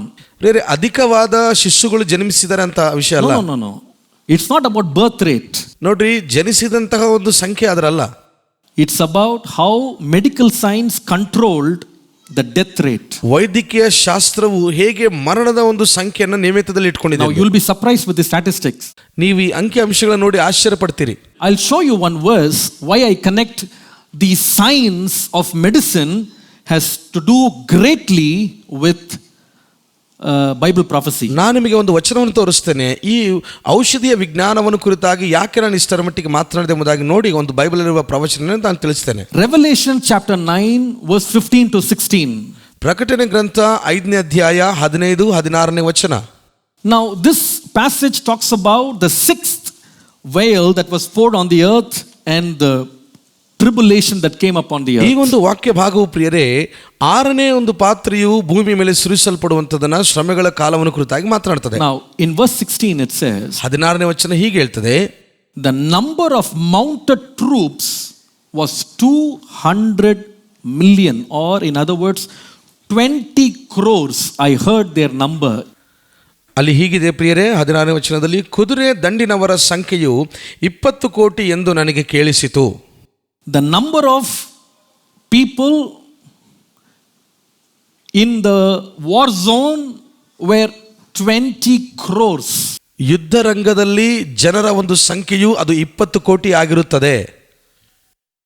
He says people from the east will come and then they will wage war over Israel and their number will be 20 crores. ಅಲ್ಲಿ ಹೀಗೆ ಹೇಳ್ತಾ ಇದೆ, ಪೂರ್ವ ದಿಕ್ಕಿನಿಂದ ಇಸ್ರಾಯೇಲರ ಮೇಲೆ ಯುದ್ಧ ಮಾಡೋದಕ್ಕೆ ಬರ್ತಾರೆ, ಅವರ ಸಂಖ್ಯೆ 20 ಕೋಟಿ ಆಗಿರುತ್ತದೆ. Now, when John the apostle wrote the book of Revelation, ಈಗ ಅಪೊಸ್ತಲನಾದ ಯೋಹಾನನು ಪ್ರಕಟಣೆ ಪುಸ್ತಕವನ್ನು ಬರೆಯುವಾಗ, do you know what was the world population?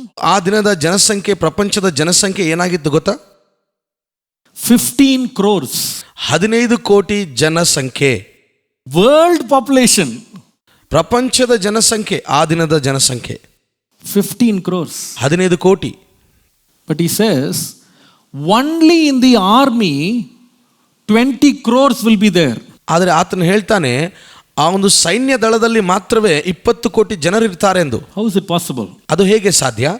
Now I want to shock you with the statistics of world population over the past 2000 years. ಈಗ ನಾನು ನಿಮ್ಮನ್ನ ಕೆಲವು ಅಂಕಿ ಅಂಶಗಳ ಮೂಲಕವಾಗಿ ಆಶ್ಚರ್ಯಗೊಳಿಸಲು ಬಯಸುತ್ತೇನೆ. ಕಳೆದ 2000 ವರ್ಷಗಳಿಂದ ಪ್ರಪಂಚದ ಜನಸಂಖ್ಯೆ ಹೀಗಿದೆ. Do you know ನಿಮಗೆ ಗೊತ್ತಾ that the world population for over less than about 1900 years was not above 100 crores.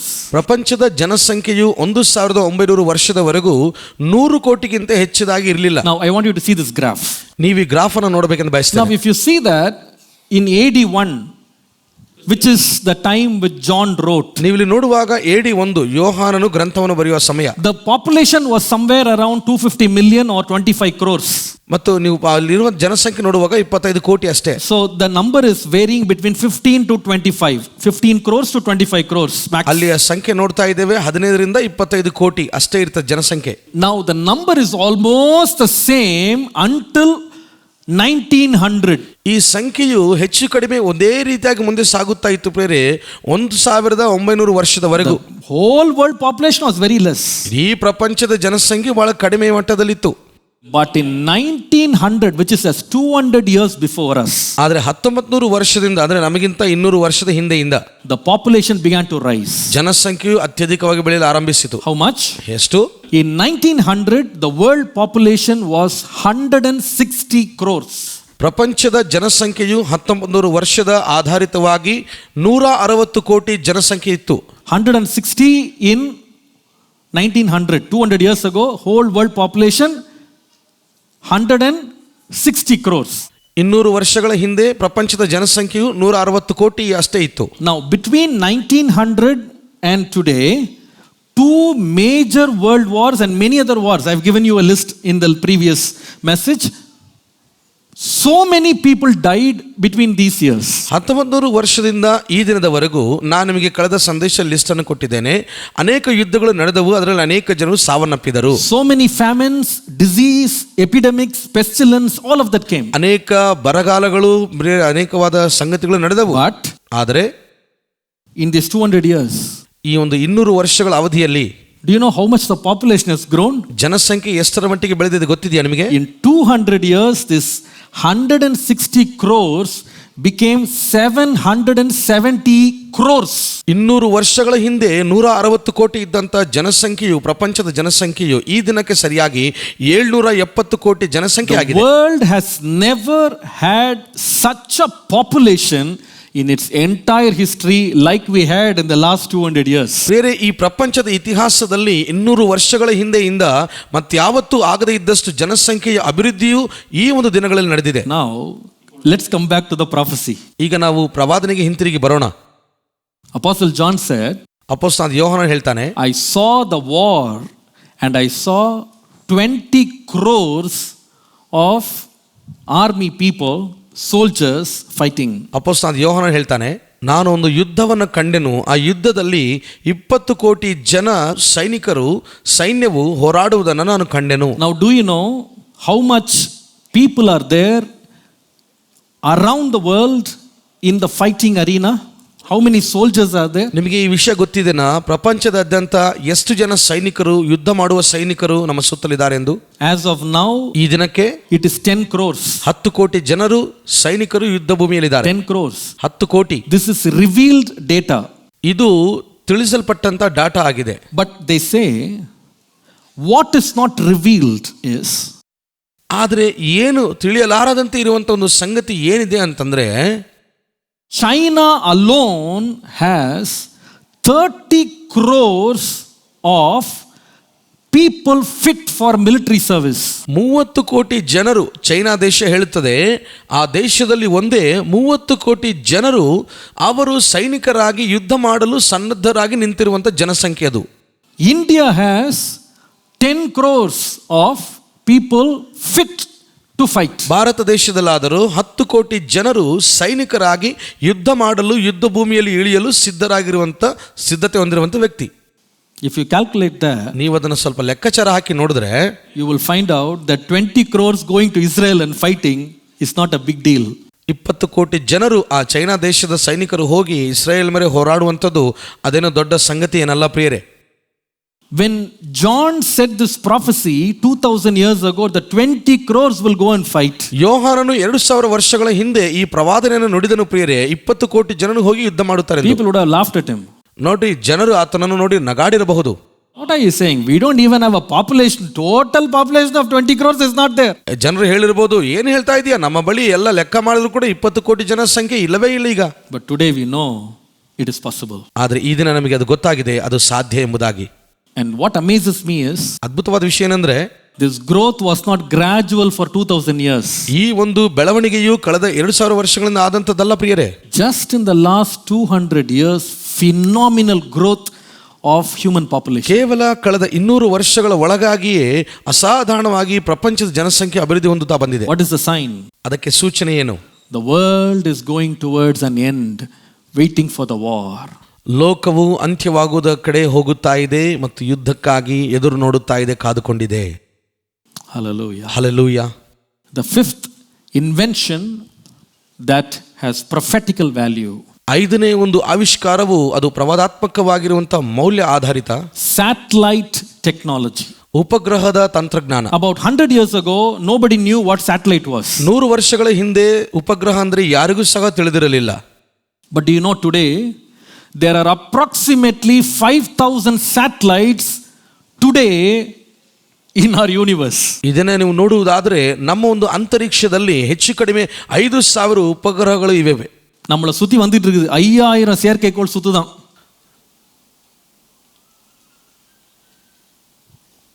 They say man has sent over 8000 satellites so far. ಅವರು ಹೇಳ್ತಾರೆ ಪ್ರಿಯರೇ, ಮಾನವನು ಈಗಾಗಿ 8000 ಉಪಗ್ರಹ ಕಳಿಸಿದ್ದಾನೆ. But 3500 satellites are no longer in action because they have passed their age. ಆದರೆ ಈ ದಿನ 3ರಿಂದ 3,500 ಉಪಗ್ರಹಗಳು ಯಾವುದೇ ಕಾರ್ಯ ಮಾಡುತ್ತಾ ಇಲ್ಲ, ಕಾರಣ ಅದರ ಕಾಲ ಅವಧಿಯು ಮುಕ್ತಾಯವಾದ್ದರಿಂದ.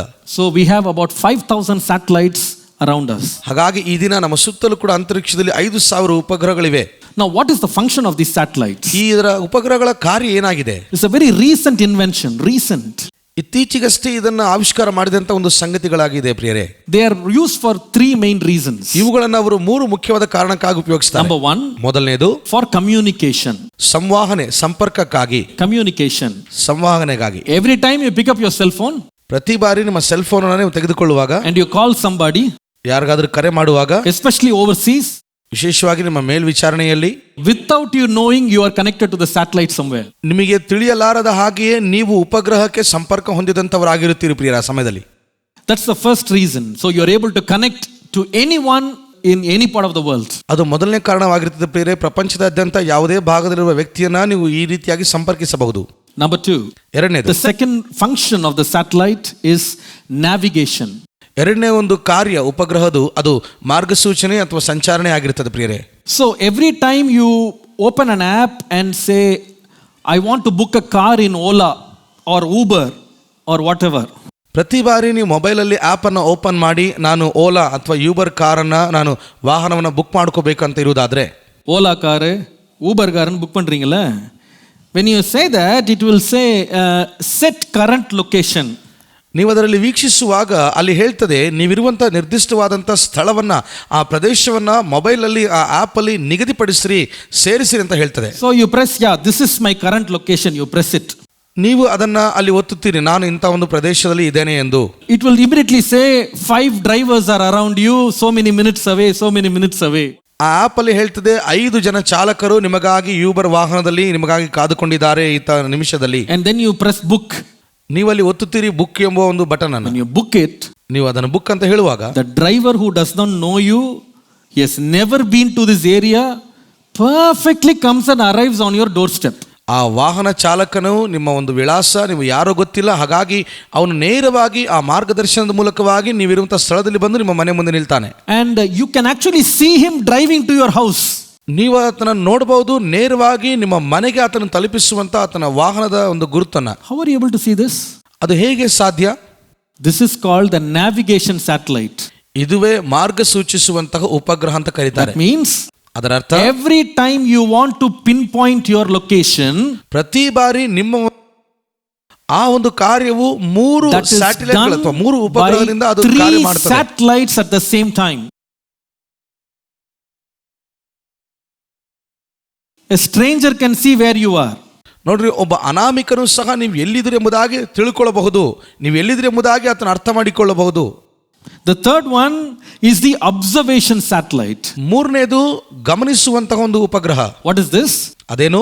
They will observe the climate, the changes, whatever they will observe from above. ಅಲ್ಲಿ ವಾತಾವರಣದಲ್ಲಿರುವಂತಹ ಬದಲಾವಣೆಗಳು ಮತ್ತು ಪ್ರಕೃತಿಯಲ್ಲಿ ಎಲ್ಲ ವ್ಯತ್ಯಾಸಗಳು ಅವೆಲ್ಲವನ್ನು ಗಮನಿಸ್ತಾ ಇರ್ತದೆ. They can tell you how the wind is blowing, where the cyclones are coming, when it will rain, what heat, what temperature, weather reports, everything you will get from there. ಅದರಲ್ಲಿ ಹೇಳ್ತದೆ ಗಾಳಿ ಎಷ್ಟು ವೇಗವಾಗಿ ಬೀಸ್ತಾ ಇದೆ, ಬಿಸಿಲಿನ ತಾಪ ಎಷ್ಟಿದೆ ಮತ್ತು ಎಲ್ಲಿ ಭೂಕಂಪಗಳು ಏನು ಆಗ್ತಾ ಇವೆ ಎಂಬುದಾಗಿ ಎಲ್ಲ ಆಪ್ ಅಲ್ಲಿ ನಿಮಗೆ ತಿಳಿಯಲ್ಪಡಿಸ್ತದೆ. I tell you, my dear brothers and sisters, ನನ್ನ ಪ್ರಿಯ ಸಹೋದರ ಸಹೋದರಿ, ಹೇಳ್ತಾ ಇದ್ದೆ ನಾನು, today our life is almost coming to a standstill without these gadgets. ಈ ದಿನ ನಮ್ಮ ಜೀವಿತವು ಎಲ್ಲಿಗೆ ಬಂದು ನಿಂತುಕೊಂಡು ಬಿಟ್ಟಿದೆ ಅಂತಂದ್ರೆ, ಈ ಸಾಮಾನುಗಳು ಅಥವಾ ಈ ವಸ್ತುಗಳು ಇಲ್ಲದಂತ ನಮ್ಮ ಜೀವಿತವು ಮುಂದೆ ಸಾಗದಿರುವಂತಹ ಪರಿಸ್ಥಿತಿಯಲ್ಲಿ ಇದ್ದೇವೆ. 5,000 satellites controlling us. 5,000 ಉಪಗ್ರಹಗಳು ನಮ್ಮನ್ನ ನಿಯಂತ್ರಣದಲ್ಲಿ ಇಟ್ಟುಕೊಂಡು ನಮ್ಮ ನಡೆಸ್ತಾ ಇವೆ. And beyond this there is another satellite, they say it's called as the killer satellite. ಇದರ ಹಿಂದೆ ಮತ್ತೊಂದು ಉಪಗ್ರಹವೂ ಸಹ ಇದೆ, ಅದು ಸಾಯಿಸುವಂತ ಅಥವಾ ಕೊಂದು ಹಾಕುವ ಉಪಗ್ರಹ. This is not imagination, this is real. ಇದು ಊಹೆ ಅಲ್ಲ, ಇದು ಯಥಾರ್ಥವಾದದ್ದು. In the year 1968, Soviet Union sent a satellite with bombs to bomb anywhere they choose from satellites.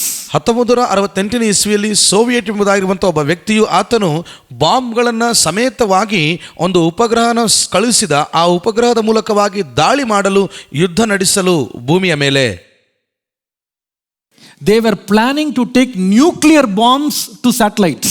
ಅವರು ಉಪಗ್ರಹಗಳಲ್ಲಿ ಈ ನ್ಯೂಕ್ಲಿಯರ್ ಬಾಂಬ್ಗಳನ್ನು ತೆಗೆದುಕೊಂಡು ಹೋಗಲು ಅವರು ಯೋಚನೆ ಮಾಡುತ್ತಾ ಇದ್ದರು ಪ್ರಿಯರೇ. But then because of a peace treaty, they shut down that program in 1983. ಆದರೆ ಶಾಂತಿ ಒಪ್ಪಂದದ ಕಾರಣದಿಂದ ಅವರು ಆ ಒಂದು ಕಾರ್ಯವನ್ನು ಅಲ್ಲಿಗೆ ಮುಗಿಸಿಬಿಟ್ಟರು, ನಿಲ್ಲಿಸಿಬಿಟ್ಟರು. The satellite is dropped. ಆ ಉಪಗ್ರಹವು ಅಲ್ಲಿ ಬಿಡಲ್ಪಟ್ಟಿತು. But till today there are many countries secretly working on having killer satellites in the sky. ಆದರೆ ಈ ದಿನಗಳಲ್ಲಿ ನಾವು ನೋಡುತ್ತೇವೆ ಅನೇಕ ದೇಶಗಳು ಈ ಒಂದು ರಹಸ್ಯವಾದಂತಹ ಕೊಂದು ಹಾಕುವ ಉಪಗ್ರಹವನ್ನು ಅವರು ಆಧಾರ ಮಾಡಿಕೊಂಡು ಕಾರ್ಯ ಮಾಡುತ್ತಾ ಇದ್ದಾರೆ. They say now they have gone past bombs. Now they are using lasers to attack people and to a spot as small as 1 square inch. ಕಳೆದ ದಿನಗಳಲ್ಲಿ ಅವರು ಬಾಂಬ್ಗಳನ್ನು, ಅಣುಬಾಂಬ್ಗಳನ್ನು ಅವರು ಅದರ ಮೂಲಕ ಯುದ್ಧ ಮಾಡ್ತಾ ಇದ್ರು. ಆದರೆ ಈ ದಿನಗಳಲ್ಲಿ ಲೇಸರ್ಗಳ ಮೂಲಕವಾಗಿ ಅವರು ದಾಳಿ ಮಾಡಲು ಎಲ್ಲವನ್ನು ಯೋಚನೆ ಮಾಡಿ ಸಿದ್ಧತೆ ಮಾಡಿ ಇಟ್ಕೊಂಡಿದ್ದಾರೆ. Now what is this technology talking to us? ಈ ತಂತ್ರಜ್ಞಾನ ನಮ್ಮೊಟ್ಟಿಗೆ ಏನು ಮಾತನಾಡ್ತಾ ಇದೆ ಪ್ರಿಯ? ಹಾಗಾದ್ರೆ If you come to Revelation chapter 13 and verse 7, ನೀವು ಪ್ರಕಟಣೆ ಗ್ರಂಥ 13ನೇ ಅಧ್ಯಾಯ 7ನೇ ವಚನಕ್ಕೆ ಬರುವುದಾದ್ರೆ, it says that beast was permitted to wage war against the saints and to conquer them. ಅಲ್ಲಿ ಹೇಳ್ತದೆ, ಇದಲ್ಲದೆ ದೈವ ಜನರ ಮೇಲೆ ಯುದ್ಧ ಮಾಡಿ ಅವರನ್ನು ಜಯಿಸುವುದಕ್ಕೆ ಅದಕ್ಕೆ ಅಧಿಕಾರ ಕೊಡಲ್ಪಟ್ಟಿತು. He was also given authority over every tribe, people, language and nation. ಮತ್ತು ಸಕಲ ಕುಲ ಪ್ರಜೆ ಭಾಷೆ ಜನಾಂಗಗಳ ಮೇಲೆ ಅಧಿಕಾರ ಕೊಡಲ್ಪಟ್ಟಿತು. It's very, very shocking. ಇದು ಬಹಳ ಆಶ್ಚರ್ಯಪಡಿಸುವಂತ ವಿಷಯ. It says ಅಲ್ಲಿ the ಹೇಳ್ತದೆ, Antichrist will have universal control without any stopping.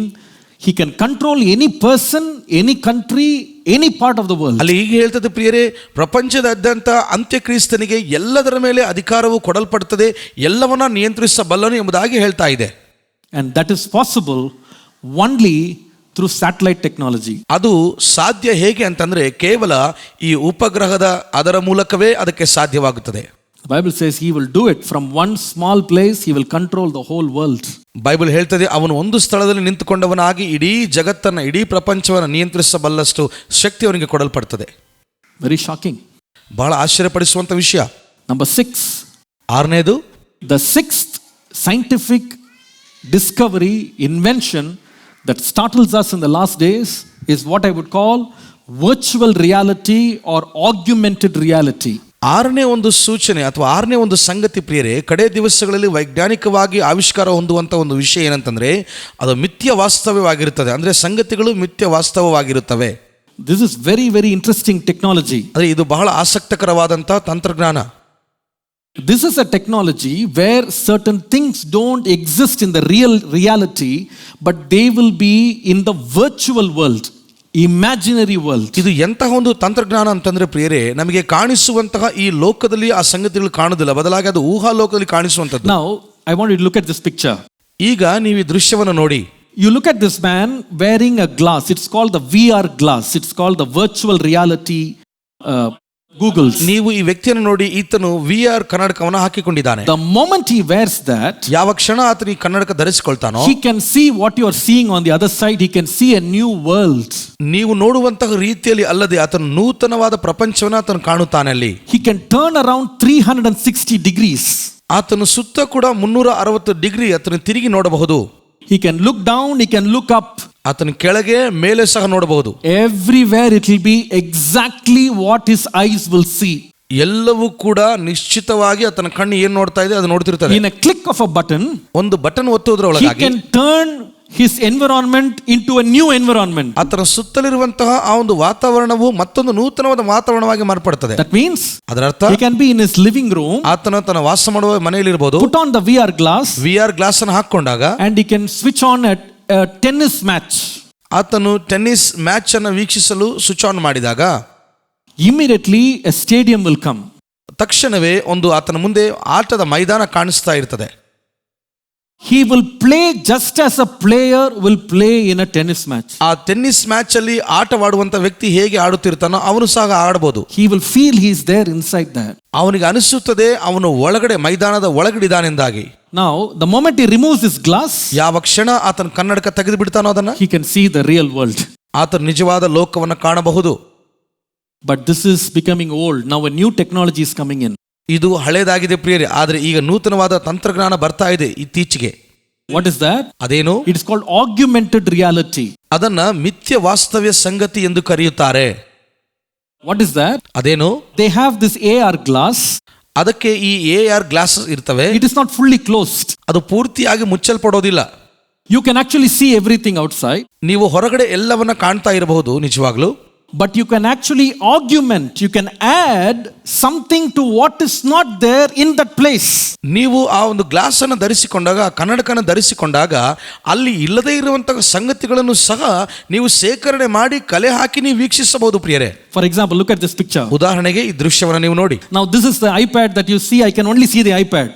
ನೀವು ನೋಡ್ತಾ ಇದ್ದೀರಾ, ಇದು ಐಪ್ಯಾಡ್, ಇದನ್ನು ನಾನೊಬ್ಬನೇ ನೋಡಬಲ್ಲೆ. But in AR, ಆದರೆ ಈ AR ಅಲ್ಲಿ I can actually bring up a pillar from this. ನಿಜವಾಗ್ಲೂ ನಾನು ಇಲ್ಲಿಂದ ಒಂದು ಸ್ತಂಭವನ್ನ ನಿಮ್ಮ ಮುಂದೆ ನಾನು ತಂದಿಡಬಹುದು ಪ್ರಿಯರೇ. I can bring a flower pot outside. I can actually see. ಇಲ್ಲಿಂದ ಹೂವಿನ ಹುಂಡಿಯನ್ನು ನಾನು ತಂದು ಅದನ್ನು ನಾನು ನಿಮಗೆ ತೋರಿಸಬಹುದು, ನಾನು ಸಹ ನೋಡಬಹುದು. You can create a person. You can take a photograph and make it to stand before you. ನೀವು ಒಬ್ಬ ವ್ಯಕ್ತಿಯ ಚಿತ್ರವನ್ನು ತೆಗೆದು ನಿಮ್ಮ ಮುಂದೆ ಆತನು ನಿಂತುಕೊಂಡ ಹಾಗೆ ನೀವು ಅಲ್ಲಿ ಚಿತ್ರಿಸಬಹುದು, ಅಥವಾ ನೀವು ಹಾಗೆ ಮಾಡಿಟ್ಟುಕೊಳ್ಳಬಹುದು ಪ್ರಿಯರೇ ಇದರಲ್ಲಿ. Now if this is too much, ಇದು ಬಹಳವಾಗಿದೆ ಅಂತಂದ್ರೆ there is another technology called hologram. ಮತ್ತೊಂದು ಟೆಕ್ನಾಲಜಿ ಇದೆ, ತಂತ್ರಜ್ಞಾನ ಇದೆ, ಅದು ಹೋಲೋಗ್ರಾಮ್ ಅಂತ ಕರೀತಾರೆ. Hologram. You can actually see an image in real quality coming out of nowhere and standing before you. ಚಿತ್ರವನ್ನ ನೀವು ಇದ್ದ ಹಾಗೆ ನಿಮ್ಮ ಕಣ್ಣು ಮುಂದೆ ನೋಡಬಹುದು ಪ್ರಿಯರೇ. ಯಾವುದೇ ಒಂದು ಛಾಪೆ ಇಲ್ಲದೆ ನೀವು ನಿರ್ದಿಷ್ಟವಾಗಿ ಅದನ್ನು ನೋಡಬಹುದು ನಿಮ್ಮ ಕಣ್ಣು ಮುಂದೆ. I will show you a video. Just watch this for just 1 minute video. 1 ನಿಮಿಷಕ್ಕಾಗಿ ಈ ಒಂದು ದೃಶ್ಯವನ್ನು ನೀವು ನೋಡಿ, ಈ ಚಿತ್ರವನ್ನು ನೋಡಿ.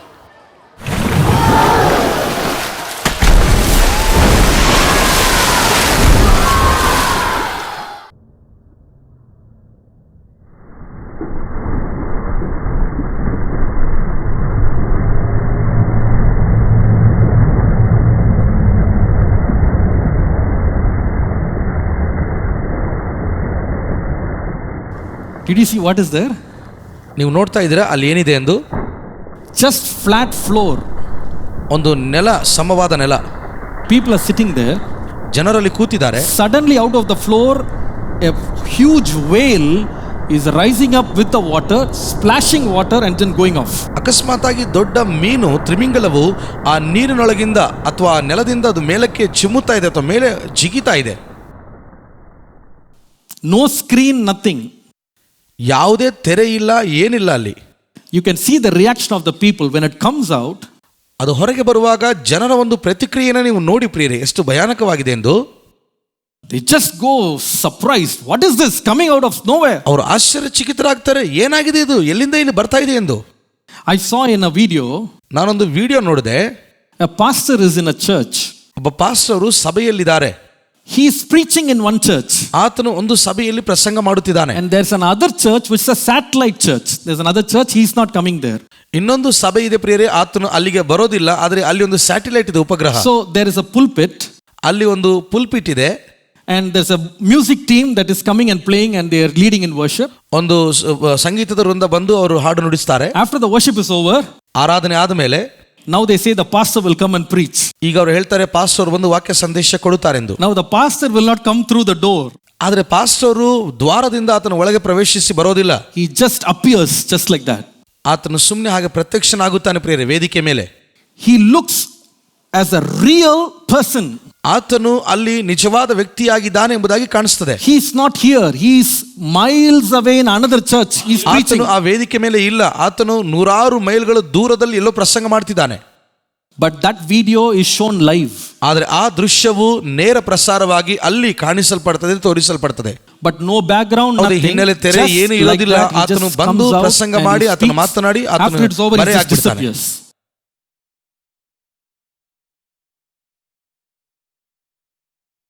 But the technology is so breathtaking. ಆದರೆ ಈ ತಂತ್ರಜ್ಞಾನವು ಎಷ್ಟೋ ಅದು ಜೀವವನ್ನು ಪಡೆದುಕೊಳ್ತಾ ಇದೆ ಮತ್ತಷ್ಟು. Why am I saying this? ಯಾಕೆ ಇದನ್ನೆಲ್ಲ ಹೇಳ್ತಾ ಇದ್ದೇನೆ? There is a verse. ಒಂದು ವಚನ ಇದೆ. What will happen in the last days? ಕಡೆ ದಿವಸಗಳು ಏನು ನಡೀತದೆ? Come to Revelation chapter 13. ಪ್ರಕಟಣೆ ಗ್ರಂಥ 13ನೇ ಅಧ್ಯಾಯಕ್ಕೆ ಬನ್ನಿರಿ. Verse 14 to 15. 14-15ನೇ ವಚನ. He deceives those who live on the earth because of the signs that he is permitted to perform on the behalf of the beast, telling those who live on the earth to make an image of the beast who had a sword wound and yet lived. He was permitted to give a spirit to the image of the beast, so the image of the beast could both speak and cause anyone who will not worship the image to be killed. ಪ್ರಕಟಣೆ ಗ್ರಂಥ 13ನೇ ಅಧ್ಯಾಯಕ್ಕೆ ಬನ್ನಿರಿ. 14-15ನೇ ವಚನ. ಆ ಮೊದಲನೆಯ ಮೃಗದ ಸನ್ನಿಧಿಯಲ್ಲಿ ಮಹತ್ ಕಾರ್ಯಗಳನ್ನು ಮಾಡುವ ಅಧಿಕಾರವಿರುವುದರಿಂದ ಭೂನಿವಾಸಿಗಳನ್ನು ಮರಳುಗೊಳಿಸುತ್ತದೆ. ಅವರಿಗೆ ಕತ್ತಿಯಿಂದ ಗಾಯ ಹೊಂದಿ ಸಾಯದೆ ಬದುಕಿದ ಮೃಗದ ಘನಕ್ಕಾಗಿ ವಿಗ್ರಹವನ್ನು ಮಾಡಿಸಿಕೊಳ್ಳಬೇಕೆಂದು ಬೋಧಿಸುತ್ತದೆ. ಇದಲ್ಲದೆ ಆ ಮೃಗದ ವಿಗ್ರಹಕ್ಕೆ ಜೀವ ಕೊಡುವ ಸಾಮರ್ಥ್ಯವು ಇದಕ್ಕೆ ದೊರೆಯಿತು. ಆ ಮೃಗದ ವಿಗ್ರಹವು ಮಾತನಾಡುವುದು, ತನಗೆ ನಮಸ್ಕರಿಸಿದವರೆಲ್ಲರಿಗೂ ಮರಣದಂಡನೆ ಆಗುವಂತೆ ಮಾಡುವುದು. If you read it very slowly, you will understand the depth of what is written there. ನೀವು ನಿಧಾನವಾಗಿ ಈ ವಚನಗಳನ್ನು ಓದುವಾಗ ಅಲ್ಲಿ ಬರೆಯಲ್ಪಟ್ಟಂತ ಆಳವನ್ನು ನೀವು ತಿಳ್ಕೊಳ್ತೀರಾ. There is a beast who is wounded. ಅಲ್ಲಿ ಒಂದು ಮೃಗವು ಅದು ಗಾಯ ಹೊಂದಿದಂತ ಮೃಗವಾಗಿದೆ. But an image of the beast will be created by human beings. ಆ ಒಂದು ಮೃಗವು ಮಾನವನಿಂದ ಸೃಷ್ಟಿಸಲ್ಪಡುವಂತದ್ದಾಗಿರುತ್ತದೆ. And that image will speak. ಆ ವಿಗ್ರಹವು ಮಾತನಾಡುತ್ತದೆ.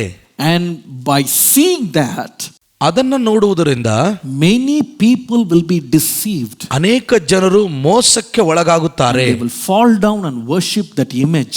ಅವರು ಆ ವಿಗ್ರಹಕ್ಕೆ ಅಡ್ಡ ಬಿದ್ದು ಅದನ್ನು ಪೂಜಿಸುತ್ತಾರೆ. This is just the beginning. ಇದು ಪ್ರಾರಂಭ ಮಾತ್ರವೇ ಪ್ರಿಯರೇ.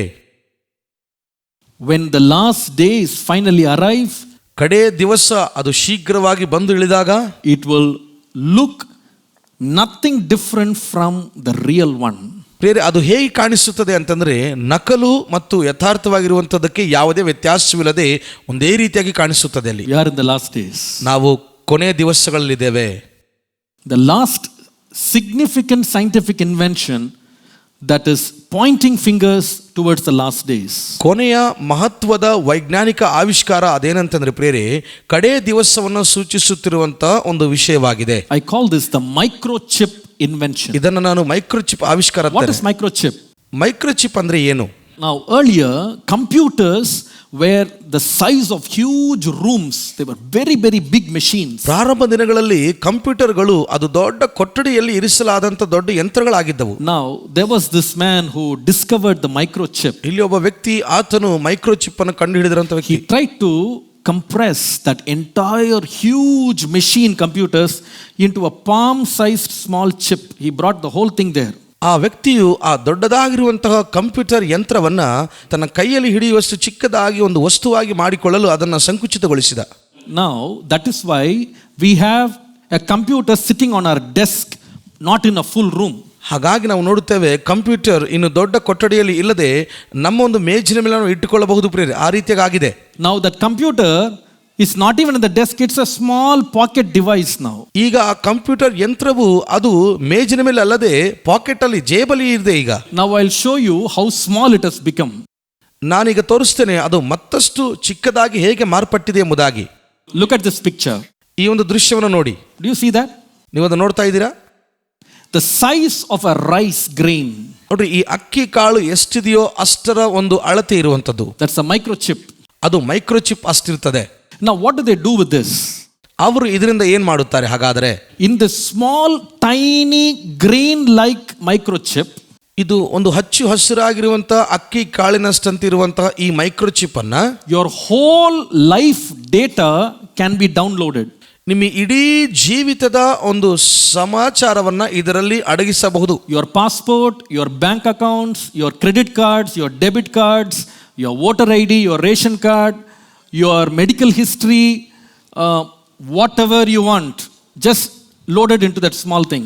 ನಿಮ್ಮ ಎಲ್ಲ ಕಾರ್ಡ್ಗಳು, ಎಲ್ಲ ಪಾಸ್ಬುಕ್ಗಳು, ಎಲ್ಲ ಬ್ಯಾಂಕಿನ ವಿಷಯಗಳು ಎಲ್ಲವನ್ನ ಅದರಲ್ಲಿ ಸಮಗ್ರ ಮಾಡಿಡಬಹುದು. Now what have they done with this? ಅದರಿಂದ ಅವ್ರು ಏನ್ ಮಾಡ್ತಾರೆ ಹಾಗಾದ್ರೆ?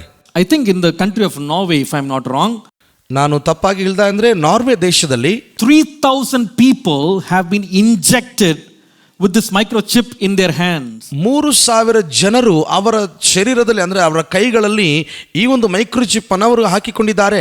It is inserted in their hands. It's in their hand. ಅವರ ಕೈ ಒಳಗೆ ಅದು ಹಾಕಲ್ಪಟ್ಟಿದೆ, ಅವರ ಕೈಗಳಲ್ಲಿದೆ ಈಗ ಅದು. Now they go to the airport. ಇವರು ಒಂದು ವೇಳೆ ವಿಮಾನ ನಿಲ್ದಾಣಕ್ಕೆ ಹೋದ್ರೆ They don't need a ticket. They don't need a passport. Nothing. ಅವ್ರಿಗೆ ಟಿಕೆಟ್, ಪಾಸ್ಪೋರ್ಟ್ ಅವಶ್ಯಕತೆ ಇರೋದಿಲ್ಲ. Just go and scan.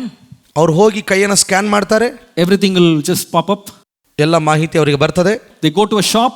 ಅವ್ರು ಶಾಪ್ ಹೋಗ್ತಾರೆ. They buy what they want. ಅವ್ರಿಗೆ ಏನು ಬೇಕು ಕೊಂಡುಕೊಳ್ತಾರೆ. Payment, just show this and just pay and come off. ಅಲ್ಲಿ bill ಮಾಡಲು ಹೋದಾಗ ಕೈಯಲ್ಲಿ ಇರುವಂತದ ಚಿಪ್ ಅನ್ನು ಸ್ಕ್ಯಾನ್ ಮಾಡಿದ್ರೆ ಬಿಲ್ ಆಗ್ಬಿಡ್ತದೆ. The police stops them somewhere. Police ಎಲ್ಲಾದ್ರೂ ಅವರನ್ನು ನಿಲ್ಲಿಸಿದಾಗ License, registration, insurance. ಅವ್ರಿಗಿರುವಂತ ಲೈಸೆನ್ಸ್, ರಿಜಿಸ್ಟ್ರೇಷನ್, ಇನ್ಸೂರೆನ್ಸ್, ವಿಮೆಗಳನ್ನು ಏನನ್ನ ತೋರಿಸ್ಬೇಕಂತಿದ್ರೆ He will scan. ಅವ್ರು ಸ್ಕ್ಯಾನ್ ಮಾಡ್ತಾರೆ ಕೈಯನ್ನ. It will all come into his computer. ಎಲ್ಲವೂ ಕೂಡ ಕಂಪ್ಯೂಟರ್ ಅಲ್ಲಿ, ಅವರ ಕಂಪ್ಯೂಟರ್ ಅಲ್ಲಿ ಬಂದ್ಬಿಡ್ತದೆ ಮಾಹಿತಿ. Every bill they have paid in their life inside that small chip. ಆ ಚಿಪ್ ಮೂಲಕವಾಗಿ ಅವರ ಜೀವಿತದಲ್ಲಿರುವಂತಹ ಪ್ರತಿಯೊಂದು ಬಿಲ್ಗಳನ್ನ ಅವರು ಕಟ್ಟಲು ಸಾಧ್ಯ.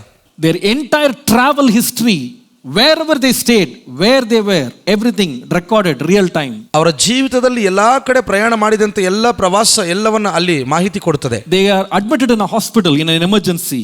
ಅವರು ಎಮರ್ಜೆನ್ಸಿಯಲ್ಲಿ ಆಸ್ಪತ್ರೆಯಲ್ಲಿ ಅಡ್ಮಿಟ್ ಆದಾಗ್ಯೂ Nobody has to tell them their name, what is their problem, what is their disease, nothing. What is their medical history, do they have sugar, pressure, nothing. ಯಾರು ಕೂಡ ಅವರನ್ನು ಕುರಿತಾಗಿ ಯಾವ ಮಾಹಿತಿ ಹೇಳುವಂತ ಅವಶ್ಯಕತೆ ಇಲ್ಲ. ಅವರ BP, ಶುಗರ್, ಅವರ ವೈದ್ಯಕೀಯ ಒಂದು ಯಾವ ಒಂದು ಅನಾರೋಗ್ಯದಲ್ಲಿದ್ದಾರೆ ಏನು ಹೇಳುವಂತ ಅವಶ್ಯಕತೆ ಇಲ್ಲ. They just scan. ಅವರು ಸ್ಕ್ಯಾನ್ ಮಾಡಿದ್ರೆ ಸಾಕು, the whole medical history will come. ಅವರ ಎಲ್ಲ ವೈದ್ಯಕೀಯ ಚರಿತ್ರೆ ಅಥವಾ ವೈದ್ಯಕೀಯ ಎಲ್ಲ ಇತಿಹಾಸ ಬಂದ್ಬಿಡ್ತದೆ. Surprising, is it not? ಆಶ್ಚರ್ಯವಾಗಿದೆ ಅಲ್ವಾ? They say this chip is going to be implanted into every single human being in the world. ಅವ್ರು ಹೇಳ್ತಾರೆ ಪ್ರಪಂಚದಾದ್ಯಂತ ಎಷ್ಟು ಜನರಿದ್ದಾರೋ ಅವರೆಲ್ಲರ ದೇಹದಲ್ಲಿ ಈ ಒಂದು ಮೈಕ್ರೋಚಿಪ್ ಅನ್ನು ಅಳವಡಿಸಲಾಗುತ್ತದೆ ಎಂದು ಹೇಳ್ತಾ ಇದ್ದಾರೆ. Now, people ask me, Pastor, what is this? We have read something about this in the book of Revelation. Is it the same? ನೀವು ಕೇಳಬಹುದು, ಪಾಸ್ಟರ್ ಇದನ್ನ ಓದಿದ್ದೇವೆ ಪ್ರಕಟಣೆ ಪುಸ್ತಕದಲ್ಲಿ, ಅದು ಇದೇನಾ ಅಂತ ನೀವು ನನ್ನ ಪ್ರಶ್ನೆ ಕೇಳಬಹುದು. If you read, what is that? ನೀವು ಅದನ್ನ ಓದ್ರಿ ಏನಿದೆ ಎಂದು. Revelation chapter 13. ಪ್ರಕಟಣೆ 13ನೇ ಅಧ್ಯಾಯ 16 to 17. 16ರಿಂದ 17ನೇ ವಚನ. And he requires everyone, small and great, rich and poor, free and slave, to be given a mark on his right hand or on his forehead, so that no one can buy or sell unless he has the mark, the beast's name or the number of his name. ಈ ಎರಡನೇ ಮೃಗವು ದೊಡ್ಡವರು ಚಿಕ್ಕವರು ಐಶ್ವರ್ಯವಂತರು ಬಡವರು ಸ್ವತಂತ್ರರು ದಾಸರು ಎಲ್ಲರೂ ತಮ್ಮ ತಮ್ಮ ಬಲಗೈ ಮೇಲಾಗಲಿ ಹಣೆಯ ಮೇಲಾಗಲಿ ಗುರುತು ಹೊಂದಬೇಕೆಂತಲೂ ಆ ಗುರುತು ಯಾರಿಗಿಲ್ಲವೋ ಅವರು ಕ್ರಯ ವಿಕ್ರಯಗಳನ್ನು ನಡೆಸಕೂಡದೆಂತಲೂ ಆಜ್ಞೆ ಮಾಡುತ್ತದೆ. ಆ ಗುರುತು ಯಾವುದೆಂದರೆ ಮೊದಲನೇ ಮೃಗದ ಹೆಸರು ಅಥವಾ ಅದರ ಹೆಸರನ್ನು ಸೂಚಿಸುವ ಅಂಕೆ. Now the question is this chip really the mark of the beast? ಈಗ ಪ್ರಶ್ನೆ ಏನಂದ್ರೆ, ಈ ಒಂದು ಚಿಪ್ ನಿಜವಾಗ್ಲೂ ಇದು ಮೃಗದ ಒಂದು ಹೆಸರೇನಾ, ಗುರುತೇನಾ? Is it the mark of the Antichrist? ಇದು ಅಂತ್ಯಕ್ರಿಸ್ತನ ಗುರುತಾಗಿದೆನಾ? I'm not very sure. ನಾನು ಖಚಿತವಾಗಿ ಹೇಳ್ತಾ ಇಲ್ಲ. But one thing I can say, ಆದರೆ ಒಂದು ವಿಷಯ ನಾನು ಹೇಳಬಲ್ಲೆ, this is just a sample of how the world will operate in the time of the Antichrist. ಇದು ಕೇವಲ ಒಂದು ಮಾದರಿಯಾಗಿದೆ ಪ್ರಿಯರೇ, ಅಂತ್ಯಕ್ರಿಸ್ತನ ಕಾಲದಲ್ಲಿ ಲೋಕವು ಹೇಗೆ ನಿಯಂತ್ರಿಸಲ್ಪಡುತ್ತದೆ ಎಂದು. In my very personal opinion, ನನ್ನ ಒಂದು ವೈಯಕ್ತಿಕ ಅಭಿಪ್ರಾಯ ಏನಂದ್ರೆ, the mark of the beast may not be hidden as many people think. ಅನೇಕ ಜನರು ಅಂದುಕೊಳ್ಳುವ ಹಾಗೆ ಈ ಒಂದು ಮೃಗದ ಒಂದು ಸಂಖ್ಯೆಯು ಅದು ಅಡಗಿಸಲ್ಪಡಲ್ಲ. That's my personal opinion. ಅದು ನನ್ನ ವೈಯಕ್ತಿಕ ಅಭಿಪ್ರಾಯ ಅಷ್ಟೇ. Because I believe in those days, ನಾನು ನಂಬುತ್ತೇನೆ ಆ ದಿನಗಳಲ್ಲಿ people who worship the Antichrist will be so proud and comfortable to display his sign, his name, his number on their forehead and their hands publicly for all to see. It's a matter of pride for them. ಆ ದಿನ ಅಂತ್ಯಕ್ರಿಸ್ತರನ್ನ ಆರಾಧಿಸುವಂತಹ ಆರಾಧಿಕರು ಬಹಳಷ್ಟು ಗರ್ವಿಷ್ಠರಾಗಿ ಅವರು ಬಹಳ ನಮ್ರತೆಯಿಂದ ಆ ಅಂಕೆಯನ್ನ ಮೃಗದ ಆ ಸಂಖ್ಯೆಯನ್ನು ಸೂಚಿಸಲು ಅವರು ಯಾವುದೇ ಒಂದು ಮತ್ತು ಪ್ರಿಯರೇ ಅಡಗಿಸದೆ ಅವರು ಬಹಳ ಗರ್ವದಿಂದ ಆ ಸಂಖ್ಯೆಯನ್ನು ಅವರು ತೋರಿಸುತ್ತಾರೆ, ಬಹಳ ಡಂಬದಿಂದ ಹೇಳಿಕೊಳ್ಳುತ್ತಾರೆ. They will be so proud to display that because they have sold their soul to the Antichrist. ಅವರು ಅಂತ್ಯಕ್ರಿಸ್ತರನ್ನ ಆ ಸಂಖ್ಯೆಯನ್ನು ತೋರಿಸಲು ಬಹಳಷ್ಟು ಅತಿಶಯ ಪಡುತ್ತಾರೆ, ಗರ್ವ ಪಡುತ್ತಾರೆ. ಯಾಕಂದ್ರೆ ಅವರ ಆತ್ಮವನ್ನ ಆತನಿಗೆ ಒಪ್ಪಿಸಿಕೊಟ್ಟಿರ್ತಾರೆ, ಮಾರಿಕೊಂಡಿರ್ತಾರೆ. This is a sign of what is to come in the future. ಆದರೆ ಭವಿಷ್ಯತ್ತಿನಲ್ಲಿ ಬರಬೇಕಾಗಿರುವಂತಹ ಒಂದು ಸೂಚನೆ ಅಥವಾ ಸಂಖ್ಯೆ ಇದೇ ಆಗಿದೆ ಪ್ರಿಯರೇ. One day I was just thinking, ಒಂದು ದಿನ ಹಾಗೆ ನಾನು ಯೋಚಿಸ್ತಾ ಇದ್ದೆ, now it's a small rice size grain injected.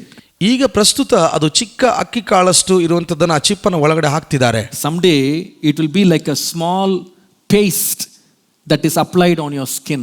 ಒಂದಾನೊಂದು ದಿನ ಅದು ನಿಮ್ಮ ಚರ್ಮದ ಮೇಲೆ ಮುಲಾಮ್ ಹಾಗೆ ಹಚ್ಚುವಂತಹ ಒಂದು ಪೇಸ್ಟ್ ಆಗಿ ಅದು ಮಾರ್ಪಡಬಹುದು ಪ್ರಿಯರೇ, ಗೊತ್ತಿಲ್ಲ. ಮತ್ತೆ It will show who you are. ಅದು ತೋರಿಸ್ತದೆ ನೀನು ಯಾರಾಗಿದ್ದೀ ಎಂದು.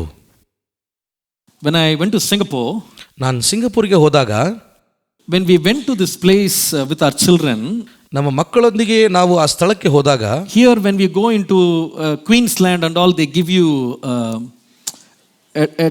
a band, right? ಕ್ವೀನ್ಸ್ಲ್ಯಾಂಡ್ ಅಲ್ಲೆಲ್ಲ ಹೋದಾಗ ಒಂದು ಬ್ಯಾಂಡ್ ಅನ್ನ ಕೈಗೆ ಕಟ್ಟಿಕೊಳ್ಳುವ ಬ್ಯಾಂಡ್ ಅನ್ನು ಅವರು ಕೊಡ್ತಾರೆ ಅಲ್ವಾ? But there they don't give you a band. ಅಲ್ಲಿ ಅವರು ಬ್ಯಾಂಡ್ ಅನ್ನ ಕೊಡ್ಲಿಲ್ಲ. They ask you to stretch your hand. ಅವ್ರು ಕೇಳಿದ್ರು ನಿಮ್ಮ ಕೈಯನ್ನು ಚಾಚಿ ಎಂದು. And they just chop. They just give a stamp. ಒಂದು ಸ್ಟ್ಯಾಂಪ್ ಅನ್ನು ಅವ್ರು ಹಾಕಿದ್ರು ಕೈಗೆ ಅಷ್ಟೇ. I saw there is nothing. ನಾನು ನೋಡಿದೆ ಆ ಮುದ್ರಣೆಯಲ್ಲಿ ಏನಿರಲಿಲ್ಲ. I said, do it one more time please. ಮತ್ತೊಂದು ಸಾರಿ ಮಾಡ್ರಿ ಅಂತ ನಾನು ಕೇಳಿದೆ ಅದನ್ನ. That's it, you just go.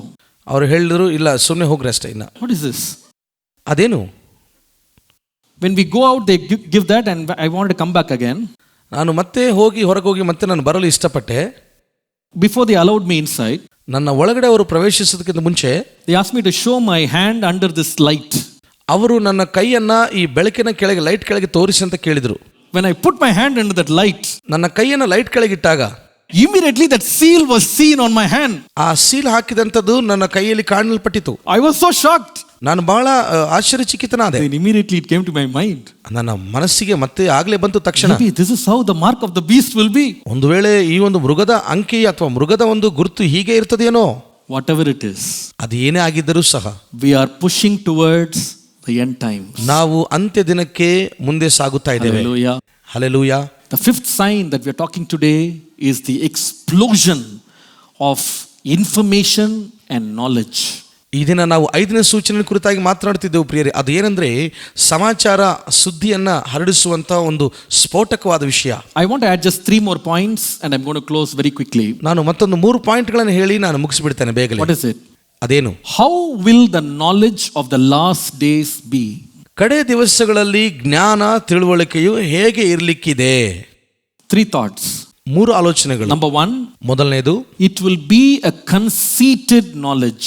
ಅದು ಅಹಂಕಾರದ ತರ್ಕದ ಜ್ಞಾನವಾಗಿರುತ್ತದೆ ಕಡೆ ದಿವಸಗಳಲ್ಲಿ. Conceited knowledge. ಅಹಂಕಾರದ ಜ್ಞಾನ. I want especially the young people to listen. ಯವನಸ್ಥರು ವಿಶೇಷವಾಗಿ ಇದನ್ನು ಕೇಳಬೇಕೆಂದು ನಾನು ಬಯಸುತ್ತೇನೆ. Because the world is advancing in science and technology, don't just get carried away by all of this. ವೈಜ್ಞಾನಿಕವಾಗಿಯೂ ತಂತ್ರಜ್ಞಾನದಲ್ಲಿ ಪ್ರಪಂಚವು ಮುಂದೆ ಬಹಳ ಸಾಗುತ್ತಾ ಇದೆ. ಇದೆಲ್ಲವನ್ನು ನೀವು ಹೊತ್ತುಕೊಂಡು ಹೋಗಬೇಡಿ. You must understand very carefully that this knowledge that will rise up in the last days will be filled with pride and conceit. ತಿಳಿದುಕೊಳ್ಳ್ರಿ, ಇಂತಹ ಒಂದು ಜ್ಞಾನ ಅಂತ್ಯಕಾಲದಲ್ಲಿ ಬಹಳಷ್ಟು ಹೆಚ್ಚಾಗಿ ಇರುತ್ತದೆ. ಅದು ಅಹಂಕಾರ ತರ್ಕದಿಂದ ಕೂಡಿದಂಥ ಜ್ಞಾನವಾಗಿರುತ್ತೆ. 2 Peter chapter 3 verse 3 to 4 says, 2 ಪೇತ್ರ 3ನೇ ಅಧ್ಯಾಯ 3-4ನೇ ವಚನ ಹೇಳ್ತದೆ. it says, be aware of this, scoffers will come in the last days to scoff, living according to their own desires, and say, where is the promise of his coming? Ever since the fathers fell asleep, all things continue as they've been since the beginning of creation. 2 ಪೇತ್ರ 3ನೇ ಅಧ್ಯಾಯ 3-4ನೇ ವಚನ ಹೇಳ್ತದೆ, ಕಡೆ ದಿವಸಗಳಲ್ಲಿ ತಮ್ಮ ದುರಾಸೆಗಳ ಪ್ರಕಾರ ನಡೆಯುವ ಕುಚೋದ್ಯಗಾರರು ಬಂದು ಕುಚೋದ್ಯ ಮಾತನಾಡುತ್ತಾ, ಆತನ ಪ್ರತ್ಯಕ್ಷತೆಯ ವಿಷಯವಾದ ವಾಗ್ದಾನವು ಏನಾಯಿತು? ನಮ್ಮ ಪಿತೃಗಳು ನಿದ್ರೆ ಹೊಂದಿದ ದಿನ ಮೊದಲುಗೊಂಡು ಸಮಸ್ತವು ಲೋಕಾದಿಯಿಂದ ಹಾಗೆಯೇ ಇರುತ್ತದಲ್ಲ ಎಂದು ಹೇಳುವರು ಎಂಬುದಾಗಿ ನೀವು ಮೊದಲು ತಿಳಿದುಕೊಳ್ಳಬೇಕು. So what will happen in the last days? ಕಡೆ ದಿವಸಗಳು ಏನಾಗ್ತದೆ ಹಾಗಾದ್ರೆ? Knowledge will increase, ಜ್ಞಾನವು ಅಧಿಕವಾಗ್ತದೆ. but people will be so proud that they will even make fun of God. ಜನರು ಎಷ್ಟು ಅವರು ಅಹಂಕಾರಿಗಳಾಗಿ ಗರ್ವಿಷ್ಠರಾಗುತ್ತಾರೆ ಅಂತಂದ್ರೆ ದೇವರ ವಿಷಯದಲ್ಲಿಯೂ ಸಹ ಅವರು ಹಾಸ್ಯ ಮಾಡುತ್ತಾರೆ, ಅಪಹಾಸ್ಯ ಮಾಡ್ತಾರೆ. They will not accept God, they will not believe in God. ಅವರು ದೇವರನ್ನು ಅಂಗೀಕರಿಸುವುದಿಲ್ಲ, ದೇವರನ್ನು ನಂಬೋದಿಲ್ಲ. They will challenge God. ಅವರು ದೇವರಿಗೆ ಸವಾಲು ಎಸೀತಾರೆ. They will say, we don't need God anymore. ಅವ್ರು ಹೇಳ್ತಾರೆ, ನಮಗೆ ದೇವರು ಯಾವುದೇ ಅವಶ್ಯಕತೆ ಇಲ್ಲ ನಮಗೆ ಅಂತ. Our science is God. ನಮ್ಮ ವಿಜ್ಞಾನವೇ ಒಂದು ದೇವರು. Science is God. ವಿಜ್ಞಾನವೇ ದೇವರು. Human beings can do everything. ಮಾನವನು ಎಲ್ಲವನ್ನೂ ಮಾಡಬಲ್ಲ. Why do we need God? ಯಾಕೆ ನಮಗೆ ದೇವರು ಬೇಕಿನ್ನು? ದೇವರ ಅವಶ್ಯಕತೆ ಇಲ್ಲ. We can protect ourselves. ನಾವು ನಮ್ಮನ್ನು ಸಂರಕ್ಷಿಸಿಕೊಳ್ಳಬಹುದು. We can produce our own food. ನಾವು ನಮ್ಮ ಸ್ವಂತ ಆಹಾರವನ್ನು ಉತ್ಪತ್ತಿ ಮಾಡಿಕೊಳ್ಳಬಹುದು. We can treat any disease. ಯಾವುದೇ ರೋಗವನ್ನಾದರೂ ನಾವು ಚಿಕಿತ್ಸೆ ಮಾಡಿಕೊಳ್ಳಬಹುದು. Why do we need God? ದೇವರಿನ್ನು ಯಾಕೆ ನಮಗೆ? There is no God. ದೇವರೇ ಇಲ್ಲ. And they will be so proud and they will boast about themselves and their greatness. ಅವರು ಎಷ್ಟೋ ಗರ್ವಿಷ್ಠರಾಗಿ ಅಹಂಕಾರಿಗಳಾಗಿ ತಮ್ಮನ್ನು ತಾವು ಹೆಚ್ಚಳ ಪಡುತ್ತಾರೆ, ಹೆಚ್ಚಿಸಿಕೊಳ್ಳುತ್ತಾರೆ. Listen, ಕೇಳಿ.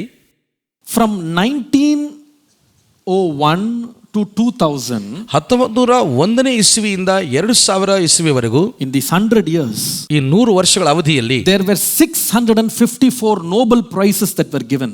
654 ನೋಬೆಲ್ ಬಹುಮಾನಗಳು ಕೊಡಲ್ಪಟ್ಟಿವೆ ಪ್ರಿಯರೇ. And the people who received it belong to 28 different religious faiths. ಅದನ್ನು ಹೊಂದಿದಂತಹ ಜನರು ವಿಭಿನ್ನವಾದಂಥವರು, ಅದು 28 ವಿಭಿನ್ನವಾದಂತಹ ಧರ್ಮವನ್ನ ನಂಬಿದಂಥವರು, ಧರ್ಮಕ್ಕೆ ಸೇರಿದಂಥವರಾಗಿದ್ದಾರೆ. Out of them, ಅದರ ಒಳಗೆ ಪ್ರಿಯರೇ, of all the Nobel prizes, ಎಲ್ಲ ನೋಬೆಲ್ ಬಹುಮಾನ ಹೊಂದಿದಂಥವರು 65.4% of Nobel Prize winners were Christians. Nobel ಬಹುಮಾನ ಹೊಂದಿದಂಥ ಜನರು 65.4% ಕ್ರೈಸ್ತರಾಗಿದ್ದಾರೆ. ಅದರಲ್ಲಿ 21% were Jewish people. 21% ಯಹೂದರಾಗಿದ್ದಾರೆ. The rest is left to all these people to share. ಮಿಕ್ಕಿದಂಥ ಜನರು ಅವರೆಲ್ಲರೂ ಕೂಡ ಮಿಕ್ಕಿದಂಥವರಾಗಿದ್ದಾರೆ, ಎಲ್ಲ ಬಹುಮಾನ ಹೊಂದಿದಂಥವರು. But all these people who were Christians, who were so knowledgeable, intelligent, ಇವರೆಲ್ಲರೂ ಕೂಡ ಕ್ರೈಸ್ತರು, ಬಹಳಷ್ಟು ಜ್ಞಾನ, ಶ್ರೇಷ್ಠ ಪ್ರಾವೀಣ್ಯತೆ ಹೊಂದಿದಂಥವ ಜನರಾಗಿದ್ದಾರೆ ಇವರು ಕ್ರೈಸ್ತರು. after all their mighty inventions, ಅವರ ಎಲ್ಲ ಮಹಿಮಾನ್ವಿತವಾದಂತಹ ಆವಿಷ್ಕಾರಗಳೆಲ್ಲದರ ಮಧ್ಯದಲ್ಲಿ, they were always humble and they gave the glory to God. ಅವರೆಲ್ಲರೂ ಕೂಡ ಬಹಳ ದೀನರಾಗಿ ತಗ್ಗಿಸಿಕೊಂಡವರಾಗಿ ದೇವರಿಗೆ ಸಕಲ ಮಹಿಮೆಯನ್ನು ಸಲ್ಲಿಸಿದರು. Isaac Newton, he discovered the law of gravity, ಅವನು ಗುರುತ್ವಾಕರ್ಷಣ ನಿಯಮ ಕಂಡು ಹಿಡಿದ. the laws of universal motion. ಮತ್ತೊಂದು ಸಾರ್ವತ್ರಿಕ ಚಲನೆಯ ನಿಯಮಗಳು ಕಂಡು ಹಿಡಿದ ಪ್ರಿಯರೇ. Do you know what he said? ಅವನು ಏನು ಹೇಳಿದ ಗೊತ್ತಾ? The most beautiful system of the sun, planets and comets could only proceed from the counsel and dominion of an intelligent God. ಈ ಸುಂದರವಾದಂತಹ ವ್ಯವಸ್ಥತೆ, ಸೂರ್ಯ, ನಕ್ಷತ್ರಗಳು, ಹಾಗೆ ಅಂತರಿಕ್ಷದಲ್ಲಿರುವಂಥ ಎಲ್ಲ ಗ್ರಹಗಳು ಅವೆಲ್ಲವೂ ಕೂಡ ಸರ್ವಾಧಿಕಾರಿಯಾದಂತಹ ದೇವರ ಆಲೋಚನೆಯಿಂದಲೇ ಅದು ನಡೆಸಲ್ಪಡುತ್ತಾ ಇವೆ ಅಂತ ಹೇಳಿದ. Samuel Morse, who found out the Morse code, the first telegraph, the first camera print in America. Samuel Morris ಎಂಬುದಾಗಿರುವಂಥ ವ್ಯಕ್ತಿ ಮೊದಲನೇ ಕ್ಯಾಮೆರಾ, ಮೊದಲನೇ ಆ ಒಂದು ಟೆಲಿಗ್ರಾಮ್ ಆತನು ಕಂಡು ಹಿಡಿದ ಪ್ರಿಯರೇ ಅಮೆರಿಕ ದೇಶದಲ್ಲಿ. The first telegraphic message he gave from his invention was, look at what the Lord has done. ಆತನು ಆವಿಷ್ಕಾರ ಮಾಡಿದಂತಹ ಆ ಟೆಲಿಗ್ರಾಫಿಕ್ ಮೂಲಕವಾಗಿ ಮೊದಲನೇ ಸಂದೇಶ ಆತನು ಕೊಟ್ಟಿದಂಥದ್ದು ಏನೆಂದ್ರೆ ಪ್ರಿಯರೇ, ನೋಡಿರಿ ಕರ್ತನು ಮಾಡುತ್ತಿರುವಂತಹ ಅತ್ಯದ್ಭುತವಾದಂತಹ ಸಂಗತಿಯನ್ನು ನೋಡಿರಿ ಎಲ್ಲರೂ ಕೂಡ ಅಂತ ಆತನು ಹೇಳಿದ. Someone asked him, ಯಾರೋ ಒಬ್ರು ಕೇಳಿದ್ರು ಆತನ, what would you do when you go through a crisis? ನೀನು ಒಂದು ವೇಳೆ ನಷ್ಟದಲ್ಲಿ ಹೋಗುತ್ತಿರುವಾಗ, ನಿನಗೆ ನಷ್ಟವಾಗುವಾಗ ನೀನು ಏನು ಮಾಡುತ್ತಿ ಅಂತ ಯಾರೊಬ್ಬರು ಕೇಳಿದರು. ಮಾರಿಸ್ ಹೇಳಿದ, more than once and whenever I could not see my way clearly, I knelt down and prayed to God for light and understanding. ನನ್ನ ಜೀವಿತದಲ್ಲಿ ಮಾರ್ಗವು ಸ್ಪಷ್ಟವಾಗಿ ಕಾಣಿಸದೇ ಇರುವಾಗ ನಾನು ಮೊಣಕಾಲೂರಿ ಕರ್ತನ ಕಡೆಗೆ ನಾನು ನೋಡುತ್ತೇನೆ, ಕರ್ತನ ಮಾರ್ಗದರ್ಶನಕ್ಕಾಗಿ ಎದುರು ನೋಡುತ್ತೇನೆ. Charles Babbage, the founder of computers, Charles ಬಾಬೇಜ್ ಪ್ರಿಯರೇ ಕಂಪ್ಯೂಟರ್ನ ವ್ಯವಸ್ಥಾಪಕನಾಗಿರುವಂತಹ ಆ ವ್ಯಕ್ತಿ ಹೇಳುತ್ತಾನೆ, he once said, ಆತನು ಹೀಗೆ ಹೇಳಿದ ಒಂದ್ಸಾರಿ, we take the highest and best of human faculties to attain an imperfect conception of the infinite power who created everything around us. ನಾವು ಅತ್ಯುತ್ತಮವಾದಂತಹ ಶ್ರೇಷ್ಠ ಸಿಬ್ಬಂದಿ ವರ್ಗದವರನ್ನು ತೆಗೆದುಕೊಂಡು ಈ ಅನಂತ ಸೃಷ್ಟಿಯನ್ನು, ಅನಂತ ಶಕ್ತಿಯಿಂದ ಸೃಷ್ಟಿಸಲ್ಪಟ್ಟಂಥ ಈ ಜಗತ್ತಲ್ಲಿರುವಂಥ ಅಸಂಪೂರ್ಣವಾದಂಥ ಕಾರ್ಯಗಳನ್ನು ಸಾಧಿಸುತ್ತೇವೆ ಅಂತ ಆತನು ಹೇಳಿದ. Marconi, who found out the ರೇಡಿಯೋವನ್ನು ಕಂಡು ಹಿಡಿದಿರುವಂತಹ ವ್ಯಕ್ತಿ ಮಾರ್ಕೋನಿ, he said, ಆತನು ಹೇಳ್ತಾನೆ, the more I work, ನಾನು ಎಷ್ಟು ಅಧಿಕವಾಗಿ ಕೆಲಸ ಮಾಡುತ್ತೇನೋ, the more I feel God's benevolence to human being. ದೇವರ ಒಂದು ಪ್ರಯೋಜನವಾದಂತಹ ಕಾರ್ಯವನ್ನು ನಾನು ಜನರಿಗಾಗಿ ಮಾಡುತ್ತಾ ಇದ್ದೇನೆ ಅಂತ ಅನಿಸ್ತದೆ. I realize more and more that everything is dependent on the eternal creator and sustainer. ನನಗೆ ಮನವರಿಕೆ ಆಗುತ್ತದೆ, ಎಲ್ಲಾ ಸಂಗತಿಗಳು ಸೃಷ್ಟಿಕರ್ತನಾಗಿರುವಂತಹ ದೇವರ ಮೇಲೆ ಆಧಾರಪಟ್ಟು ಆಶ್ರಿತವಾಗಿವೆ ಎಂಬುದಾಗಿ. That is how they thought. ಅವರು ಆ ರೀತಿಯಾಗಿ ಆಲೋಚನೆ ಮಾಡಿದಂಥ ವಿಧಾನ. In the last days, ಆದರೆ ಕಡೆ ದಿವಸಗಳಲ್ಲಿ this will not be the case. ಈ ರೀತಿಯಾಗಿರೋದಿಲ್ಲ ವಿಷಯಗಳು. People will scoff at God. ಜನರು ದೇವರ ವಿಷಯದಲ್ಲಿ ಅಪಹಾಸ್ಯಗೈಯುತ್ತಾರೆ. They will be proud and conceited. ಅವರು ಬಹಳಷ್ಟು ಗರ್ವಿಷ್ಠರಾಗಿ ಬೀಳುತ್ತಾರೆ. Do you know? ನಿಮಗೆ ಗೊತ್ತಾ? 70% in England, 70% of young people in England, they write in their forms under the category, what is your religion, as no religion. England ದೇಶದಲ್ಲಿ 70% ಯವನಸ್ಥರು ಅವರ ಫಾರ್ಮ್ಗಳಲ್ಲಿ ಅವರ ಒಂದು category ಅಂದರೆ ವರ್ಗದಲ್ಲಿ ಅವರು ಬರೆಯುತ್ತಾರೆ, ನೀವು ಯಾವ ಧರ್ಮಕ್ಕೆ ಸೇರಿದವರು ಅಂತಂದರೆ ನಾವು ಯಾವ ಧರ್ಮಕ್ಕೆ ಕೂಡ ಸೇರಿದವರಲ್ಲ ಅಂತ ಅವರು ಸ್ಪಷ್ಟವಾಗಿ ಬರೆಯುತ್ತಾರೆ. We don't need God. ಅಂದರೆ ನಮಗೆ ದೇವರ ಅವಶ್ಯಕತೆ ಇಲ್ಲ, ನಮಗೆ ದೇವರು ಬೇಡ. That is the knowledge of the last days. ಅದು ಕಡೆ ದಿವಸಗಳಲ್ಲಿ ಕಂಡು ಬರುವಂತಹ ಜ್ಞಾನ, ತಿಳುವಳಿಕೆ. The psalmist wrote many years ago. ಅನೇಕ ವರ್ಷಗಳ ಹಿಂದೆ ಕೀರ್ತನೆಗಾರನು ಬರೆದಿಟ್ಟಿದ್ದಾನೆ. Psalms 10:3-4. ಕೀರ್ತನೆ 10 3ನೇ ವಚನ ಮತ್ತು 4ನೇ ವಚನದಲ್ಲಿ, the wicked one boasts about his own cravings. The one who is greedy curses and despises the Lord. In all his scheming, the wicked arrogantly thinks there is no accountability since God does not exist. ಕೀರ್ತನೆ 10 3ನೇ ವಚನ ಮತ್ತು 4ನೇ ವಚನದಲ್ಲಿ, ದುಷ್ಟನು ತನ್ನ ಮನೋರಥವು ನೆರವೇರಿತೆಂದು ಕೊಚ್ಚಿಕೊಳ್ಳುತ್ತಾನೆ, ಪರರ ಸೊತ್ತನ್ನು ಅಪಹರಿಸಿದವನು ಯೆಹೋವನನ್ನು ಅಲ್ಲಗಳೆದು ಬಿಟ್ಟು ಬಿಡುತ್ತಾನೆ, ಯೆಹೋವನು ವಿಚಾರಿಸುವುದಿಲ್ಲವೆಂದು ದುಷ್ಟನು ಸೊಕ್ಕಿನ ಮುಖದಿಂದ ಹೇಳಿಕೊಂಡು ದೇವರಿಲ್ಲವೆಂಬುದಾಗಿ ಸದಾ ಯೋಚಿಸುತ್ತಾನೆ. I want to encourage everyone here.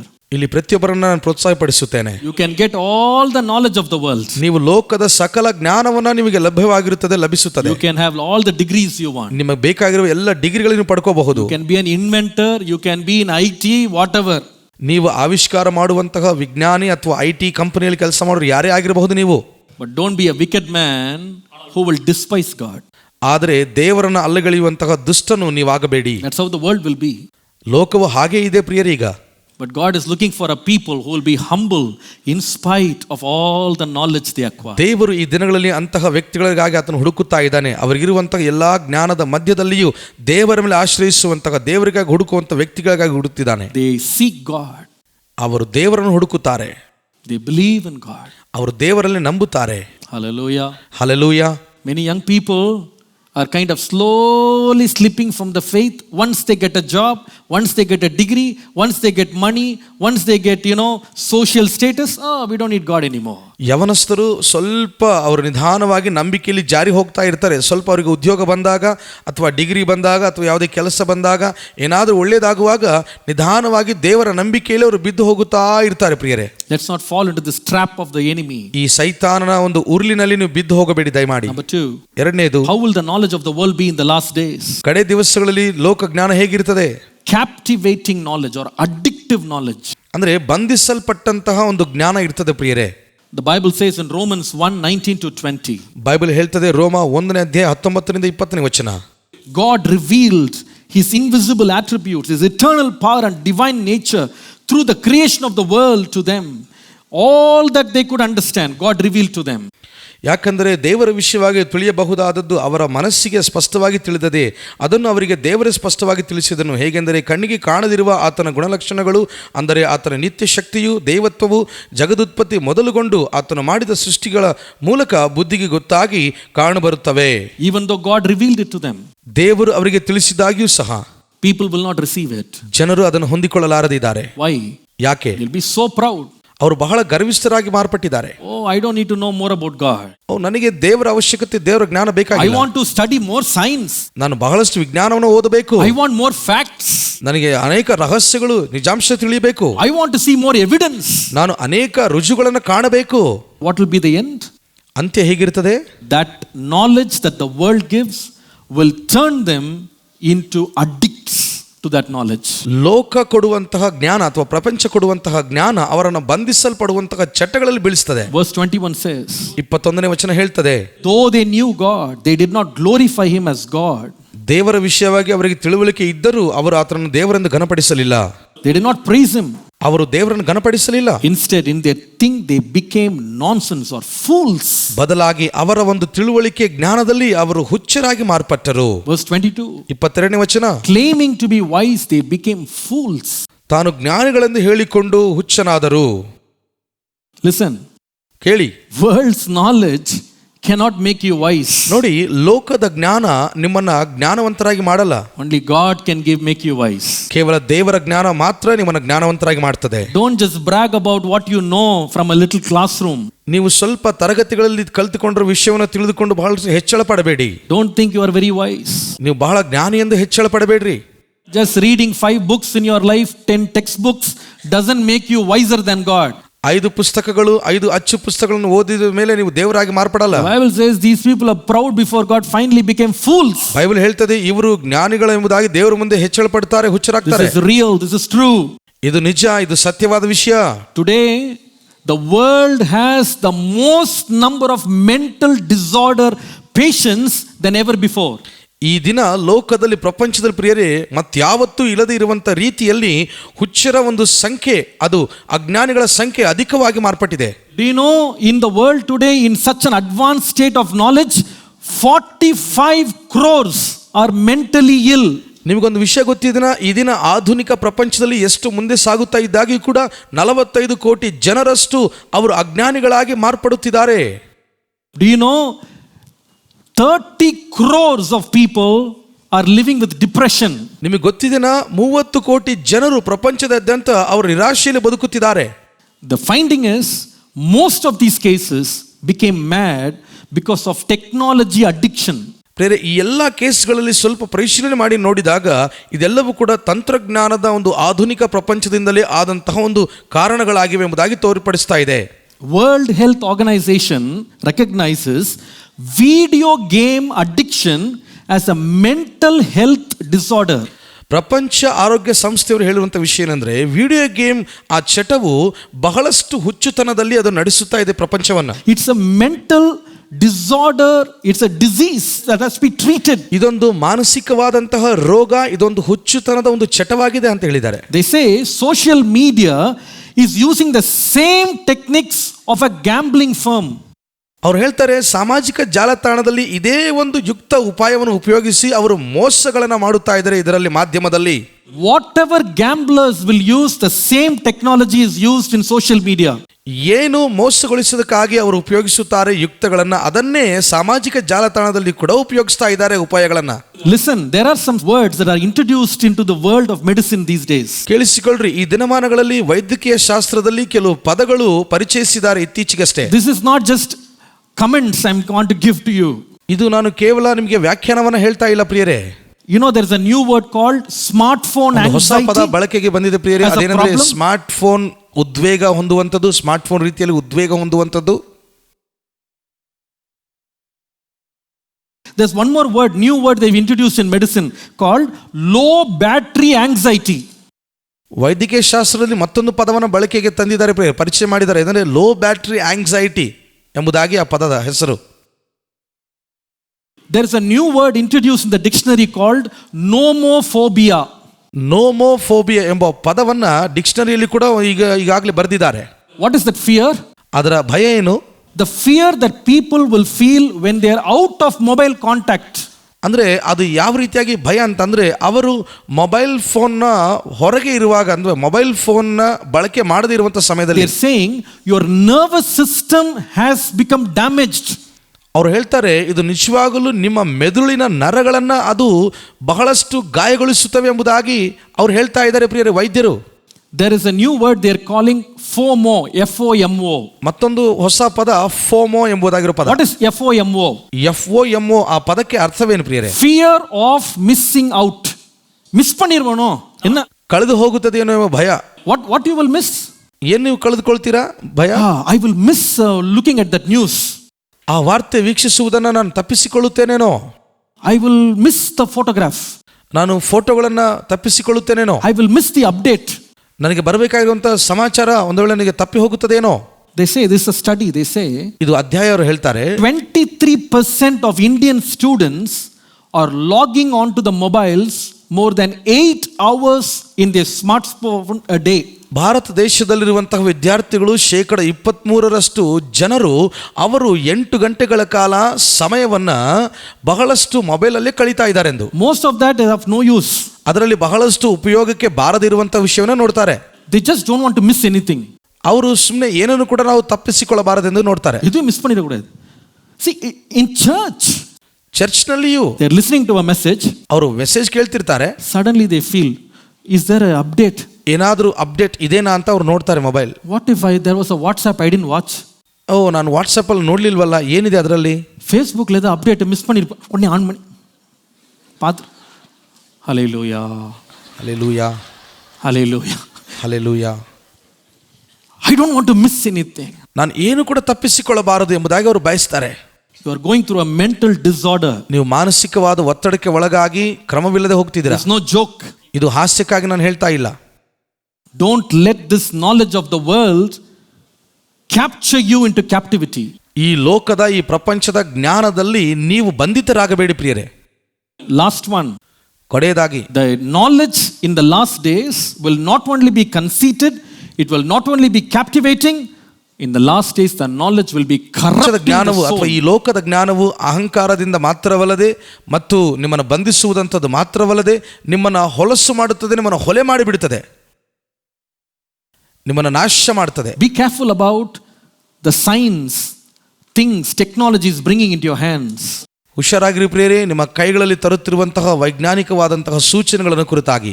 Romans 1:28 says, ರೋಮ 1:28 ವಚನ ಹೇಳ್ತದೆ, because they did not think it worthwhile to acknowledge God, God delivered them over to worthless mind and to do what is morally wrong. They were filled with all unrighteousness, evil, greed and wickedness.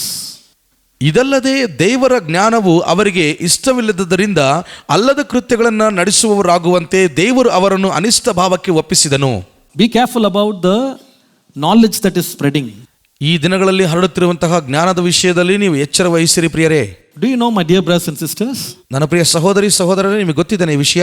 35% of all Google searches made in this world is about abusive, dirty, filthy stuff on the internet. ಈ ಲೋಕದಲ್ಲಿ 35% ಜನರು ಅವರು ಗೂಗಲಲ್ಲಿ search ಮಾಡ್ತಾ ಇರುವಂಥದ್ದು ಹೊಲಸಾದದ್ದು, ಬಹಳಷ್ಟು ನಾಶನಕರವಾದಂಥದ್ದು, ಬಹಳಷ್ಟು ದುಷ್ಟತನದಲ್ಲಿರುವಂಥ ಸಂಗತಿಗಳನ್ನೇ ಅವರು ಅದರಲ್ಲಿ ಹುಡುಕುತ್ತಿದ್ದಾರೆ. You have to be careful ನೀವು ಎಚ್ಚರವಾಗಿರಬೇಕು, that we are not corrupted ನಾವು ಹೊಲಸಾಗಬಾರದೆಂದು. in the garb of knowledge. ಜ್ಞಾನದ ಮುಸುಕಿನಲ್ಲಿ ನಾವು ಹೊಲಸಾಗದಂತೆ ಎಚ್ಚರ Be ವಹಿಸಬೇಕು. careful. ಹುಚ್ಚರವಾಗಿರಿ. Satan is a deceiver. ಸೈತಾನನು ಅವನು ಮೋಸ ಮಾಡುವಂಥ ವ್ಯಕ್ತಿ. He will give you an expensive gadget. ಅವನು ನಿಮಗೆ ಬೆಲೆ ಬಾಳುವಂತಹ ಗ್ಯಾಡ್ಜೆಟ್ಸ್ಗಳನ್ನು ಕೊಡುತ್ತಾನೆ, ವಸ್ತುಗಳನ್ನು. Give you very latest gadgets. ಬಹಳ ಹೊಸತನದ ಗ್ಯಾಡ್ಜೆಟ್ಸ್ಗಳನ್ನು ಕೊಡಿಸ್ತಾನೆ. Before you know what's happening, he will deceive you into all rubbish. ನೀವು ಏನ್ ಮಾಡ್ತಾ ಇದ್ರೆ ನಿಮಗೆ ಗೊತ್ತಿಲ್ಲದ ಮುಂಚಿತವಾಗಿಯೇ ಅವನು ನಿಮ್ಮನ್ನ ಮೋಸಗೊಳಿಸಿ ಬಿಡ್ತಾನೆ. ಎಲ್ಲವನ್ನ destroy your personal life, ನಿಮ್ಮ ವೈಯಕ್ತಿಕವಾದ ಜೀವನವನ್ನು ನಾಶ ಮಾಡ್ತಾನೆ, your family, ನಿಮ್ಮ ಕುಟುಂಬವನ್ನು ನಾಶ ಮಾಡ್ತಾನೆ, your society, ನಿಮ್ಮ ಸಮಾಜವನ್ನು ಸಹ ಹಾಳು ಮಾಡ್ತಾನೆ, and your place in heaven. ನಿಮ್ಮ ಸ್ಥಳವು ಪರಲೋಕದಲ್ಲಿ ಇಲ್ಲದಂತೆ ಮಾಡ್ತಾನೆ. Lord, help me to understand ಕರ್ತನೇ, ಈ ಎಲ್ಲಾ ಸಂಗತಿಗಳು ಅರ್ಥ ಮಾಡಿಕೊಳ್ಳುವಂತೆ ಸಹಾಯ ಮಾಡು. that the world is increasing in knowledge. ಲೋಕದ ಜ್ಞಾನವು ಅಧಿಕವಾಗಿ ಹೋಗ್ತಿದೆ. At the same time, ಅದೇ ಸಮಯದಲ್ಲಿ let me increase in your knowledge. ನಿನ್ನ ಜ್ಞಾನದಲ್ಲಿ ನಾನು ಅಭಿವೃದ್ಧಿ ಹೊಂದಲು ಸಹಾಯ ಮಾಡು. Hallelujah. Hallelujah. The world is going after knowledge. ಲೋಕವೆಲ್ಲವೂ ಜ್ಞಾನದ ಹಿಂದೆ ಓಡ್ತಾ ಇದೆ. But I will seek the Lord. ಆದರೆ ನಾನು ಕರ್ತನನ್ನು ಹುಡುಕುತ್ತೇನೆ.